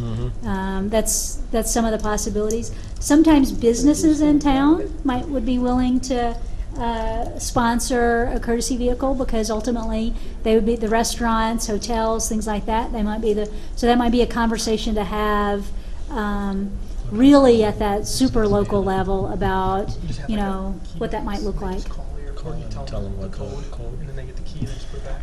Yeah, there's usually a little lockbox. Sometimes there's a little form you fill out. Kind of the generally accepted practice is you wouldn't return the vehicle with with a quarter of a tank of fuel in it, that kind of thing, you know, and people are usually... and they're going to be respectful. Yeah. You know, a lot of times, just if you're not respectful, you take it away and then you don't have it. Right, right. Some of them have coffee can for donating for gas. Sure, Right, yeah. Some of the local restaurants will put coupons in the car, so maybe people can, you know, pilots will spend Maybe a thing for the a lot EDA of to money look on at. fuel for a coupon. You know, with, like you said, you know, team up with the EDA, you know, for businesses, like you said, Right. have some coupons that, hey, you flew in, Right. here's $5 off of, you know, Subway or Quick Trip for one of the local restaurants or something, you know. But and there's a pretty, I mean, I'm not a pilot, but I think pilots have pretty low expectations of the quality of those vehicles. So I mean, right? Some bad ones. Because I mean, it's Pilots don't feel that way. we like headlights and dark. but you know, Headlights and something to brakes. consider, something to think about, and we're happy to also talk with the Association of Counties, approach them from that insurance perspective. Perhaps if they knew the number of counties and all of that, if the insurance doesn't already cover it, and it might be this kind of thing you have to ask about, but then maybe they'd be willing to consider it if they knew how many counties were impacted by that. So. That would be something, I guess, personally I'd like to look at, or Houston County to do, because I think it's one of the draws why people wouldn't come to Caledonia. Like I said, you don't have a means of transportation to get something to eat. And I was just talking to my wife the other day about it. I said, well, we should go somewhere and fly. Well, where do you want to go? Well, there's only a few places because, you know, there's no car to get around, so obviously I'm not going to stop there, you know. And I think if you were to pursue it, make sure you put the airport on the side of the car so that the business owners can see it and understand the benefits of people good flying idea. in, using it, and driving into town. Good idea. Then it also makes it noticeable to law enforcement too. Right. Somebody is using it and Yep. Right. But yeah, I think it would be great. I mean, I've offered people rides, but I don't know that that's a safe thing for me to do, and my husband's like, just stop. Right, So right. I stopped a long time. Yeah. Well, and we've got, you know, Jack and I are talking, you know, we've got, you know, squad cars that instead of going up for auction for cheap, that Yeah. take them out or whatever, you know, I mean. I've driven a lot of Crown Vics. Oh, really? Yeah. And as long as it's clean. Well, Rushford has, I think, like a 1978 Oldsmobile. Yeah. It's neat. It's eclectic. It's Yeah. got. I think it's probably one of the coolest courtesy cars in the state. I think one of the. It's really cool. I drove I think it was a '87 Astrovan or something that I wasn't sure I was going to get to town in, but I was glad I could at least get to town. You know, I mean, Yeah, whatever. I yeah. got a car. You know. You feel like a 16-year-old kid. It's a car. Whatever it is, I can get somewhere. It re-energizes you, gives you that new, Yeah. So, insurance, I assume that the airport, that it is insured through the Association of Counties, is it part of your regular insurance? Yeah, through MCIT. MCIT, yeah. Yeah. And then, And like I said, I haven't personally checked on it, but I thought about it. so you guys have fuel at the airport. Do you have a sense of your proceeds on that? Yeah. Yeah. Well, I can tell you more in the sense of, we've been doing about, probably an average about 5,000, 4,000 to 5,000 in gallons. Okay. And if we do a 50-cent markup, we're only getting 2,000 of that. Okay. And then we have to take into consideration credit card fees, which are running between 5 and 6 cents. We're not taking it a lot. Sure. And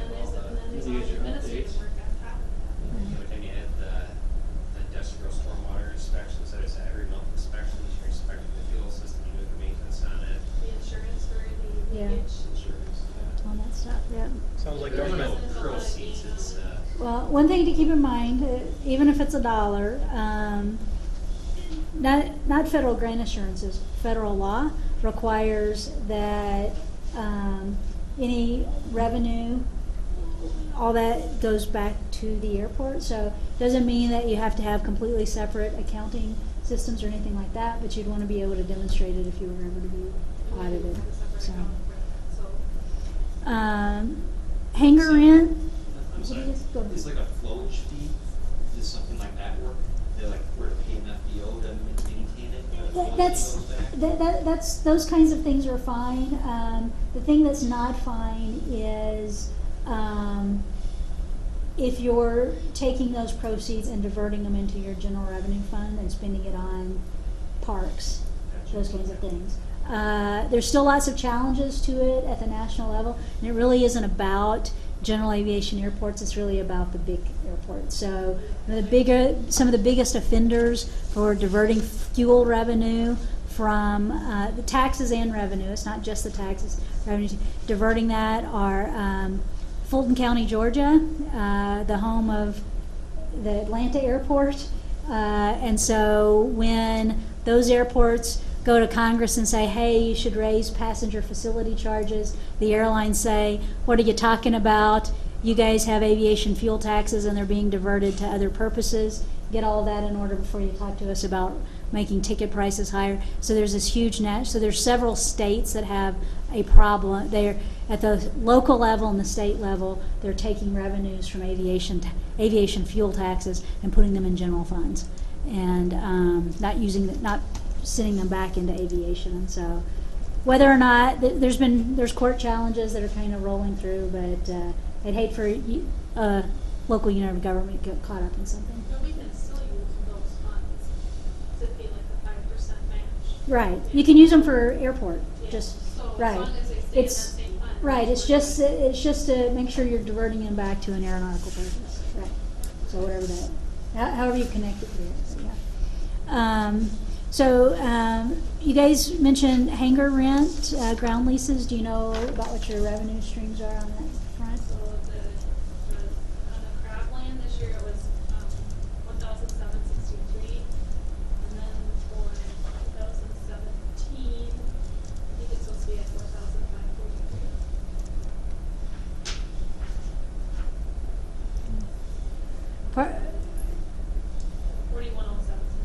Okay. Sorry, I'm not sure. We're missing two pieces of rent here. So. Sure. If you wouldn't mind sending that to us, we'll send back a kind of a follow-up question. Part of the reason we ask these questions, and then you'll also notice with the M&O, we're asking for your total M&O spend, is so that it helps us, one, to make sure that our participation in maintenance and operations is about right, but then it also tells the bigger state picture of how, what the total cost is to maintain and operate the airport system versus just what the state participates in, if that makes sense. So. Speaking of money on that front, one of the components, one of the reasons we do that, and we've been sharing back here in your packet, you're going to find a couple of things on that funding front. The first one is, there's a map, it's on page 57. And that map is navigational systems in the state. It's not really a money issue, it's just more of an information piece. Everything in blue is owned by MnDOT Aeronautics. So we own about half navigational systems in the state. I think that surprises a lot, particularly pilots. They think that it's all FAA. And so some of the money that we have goes to maintaining and operating that system. On page 59, you'll find this is the source of money that we have. And so all the money that we provide and the money that FAA provides is all aviation taxes. So at the federal level, there's aviation taxes going into the airport trust, the aviation trust fund, and that money is the money that FAA gives out in grants to airports. At the state level, the grants that we give you for M&O, as well as for your capital projects, are all aviation taxes. It's a it's a special fund under state law. It's legislatively dedicated to aviation and airports. And so it's aircraft registration tax, aviation fuel tax, sales tax on aircraft, and then there's a tax that the airlines pay. And all of those go into the state airports fund. It's a little over $20 million a year at this point that supports kind of the whole system.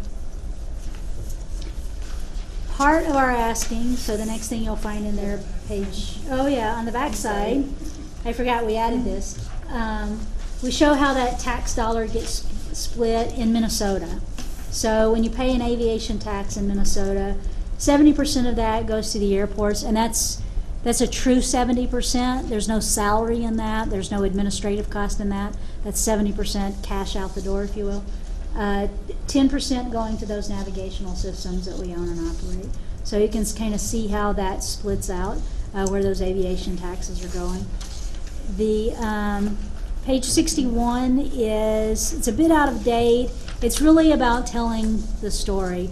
One of the reasons we've been pushing so much on CIP is that historically, when we would go to the legislature for a budget request, it was just whatever we got last year, right? And we continue to see a growing need for airports, and so we really want to get to the place where we can demonstrate what is the actual need for projects. In the past, we were talking to airports about construction projects they were going to build this coming summer.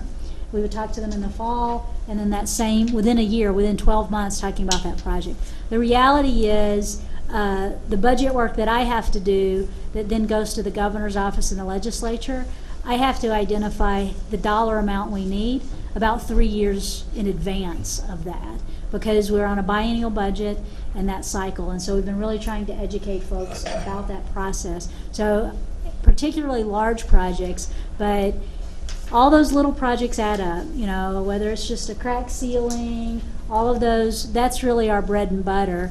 And knowing what that is, about that 3 to 5 years out, helps us to do a better job of talking to the legislature about what the right funding level is. And because ultimately, a component of that is what should those taxes be on aviation to support the system. And they always want to know where the money's going to go, right? That's the first question they ask. I'm sure that's the first question you guys ask when someone comes to you. Says, we need some more money. For what, right? You want to know what it is about. Legislature's no different. They want to know those things too. You talk about Hangar Loan? Another program that we offer through the development section is a hangar loan program. And what it is it's there's a revolving account that was set up to help sponsors build hangars. And it provides an 80% interest-free loan paid back over 20 years. It used to be 10. So they've extended as the price of construction and hangars have gone up, the price to pay it back kind of hurts at 10 years. So we saw a need to extend it out to 20 years. And the eligibility for the loan is it must be used to fund the hangar itself. It can be used one of two ways. You can either try to apply for a grant to do the site work all the way through the floor, and then the grant or the hangar loan then is for a dollar amount less.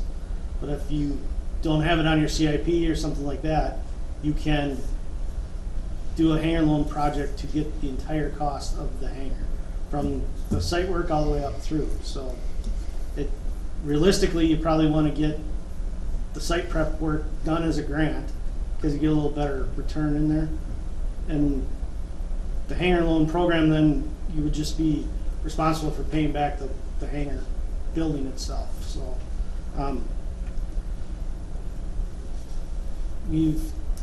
for a while there, this was kind of built up and there wasn't a lot of use, but now as things are getting a little bit better with the economy and things like that, and sponsors are getting a little bit more money built up, I think they're 2 or 3 years out on being able to provide any hangars through the loan program. But just so you guys are aware, this is an option if you start looking at new hangars down the road and trying to figure out a way to maybe, so you don't have that upfront cost all at once. We can set up a loan program where, like we said, it's 80% interest free for 20 years versus trying to pay for a loan within 4 or 5 years, or however you're set up with your bond systems. One of the questions I forgot to ask, is there a regular, on an annual basis, what does the county have to contribute to the airport? Is there like a set amount? Is it as needed? Do you guys, do you have a? Okay. But if, I just asked you that earlier, to pay for that. Yeah. One number that it was the last number he asked for. Yeah. And like, I didn't get that. sure. It's tough because, our cycle's on an annual basis Right. versus the reimbursements you come back based on the Right. different funding cycles. Yeah. Yeah, so like right now, I've got this huge paving, silicone project out there that I have Right. some kind of funding for, so I really use it back. Sure. Clean through them, remove the expenses under the category. Right. Well, that's fine, and the reason we, you know, there's some that set up a, you know, annual amount, that this is what's needed, you know, that sort of thing. But it sounds like though, from a maintenance and operations perspective, you guys are kind of doing okay in terms of the, management of the airport. It's more about if you have a capital project, then you might need some help. I think it's gonna change as different staff change over here recently, Sure. as we talk and find out about, the developments and the inspection frequency. Who does what, And, yeah. we're gonna be out there a lot more than we have been in Sure. the past. For sure. So, our costs are not gonna be going down.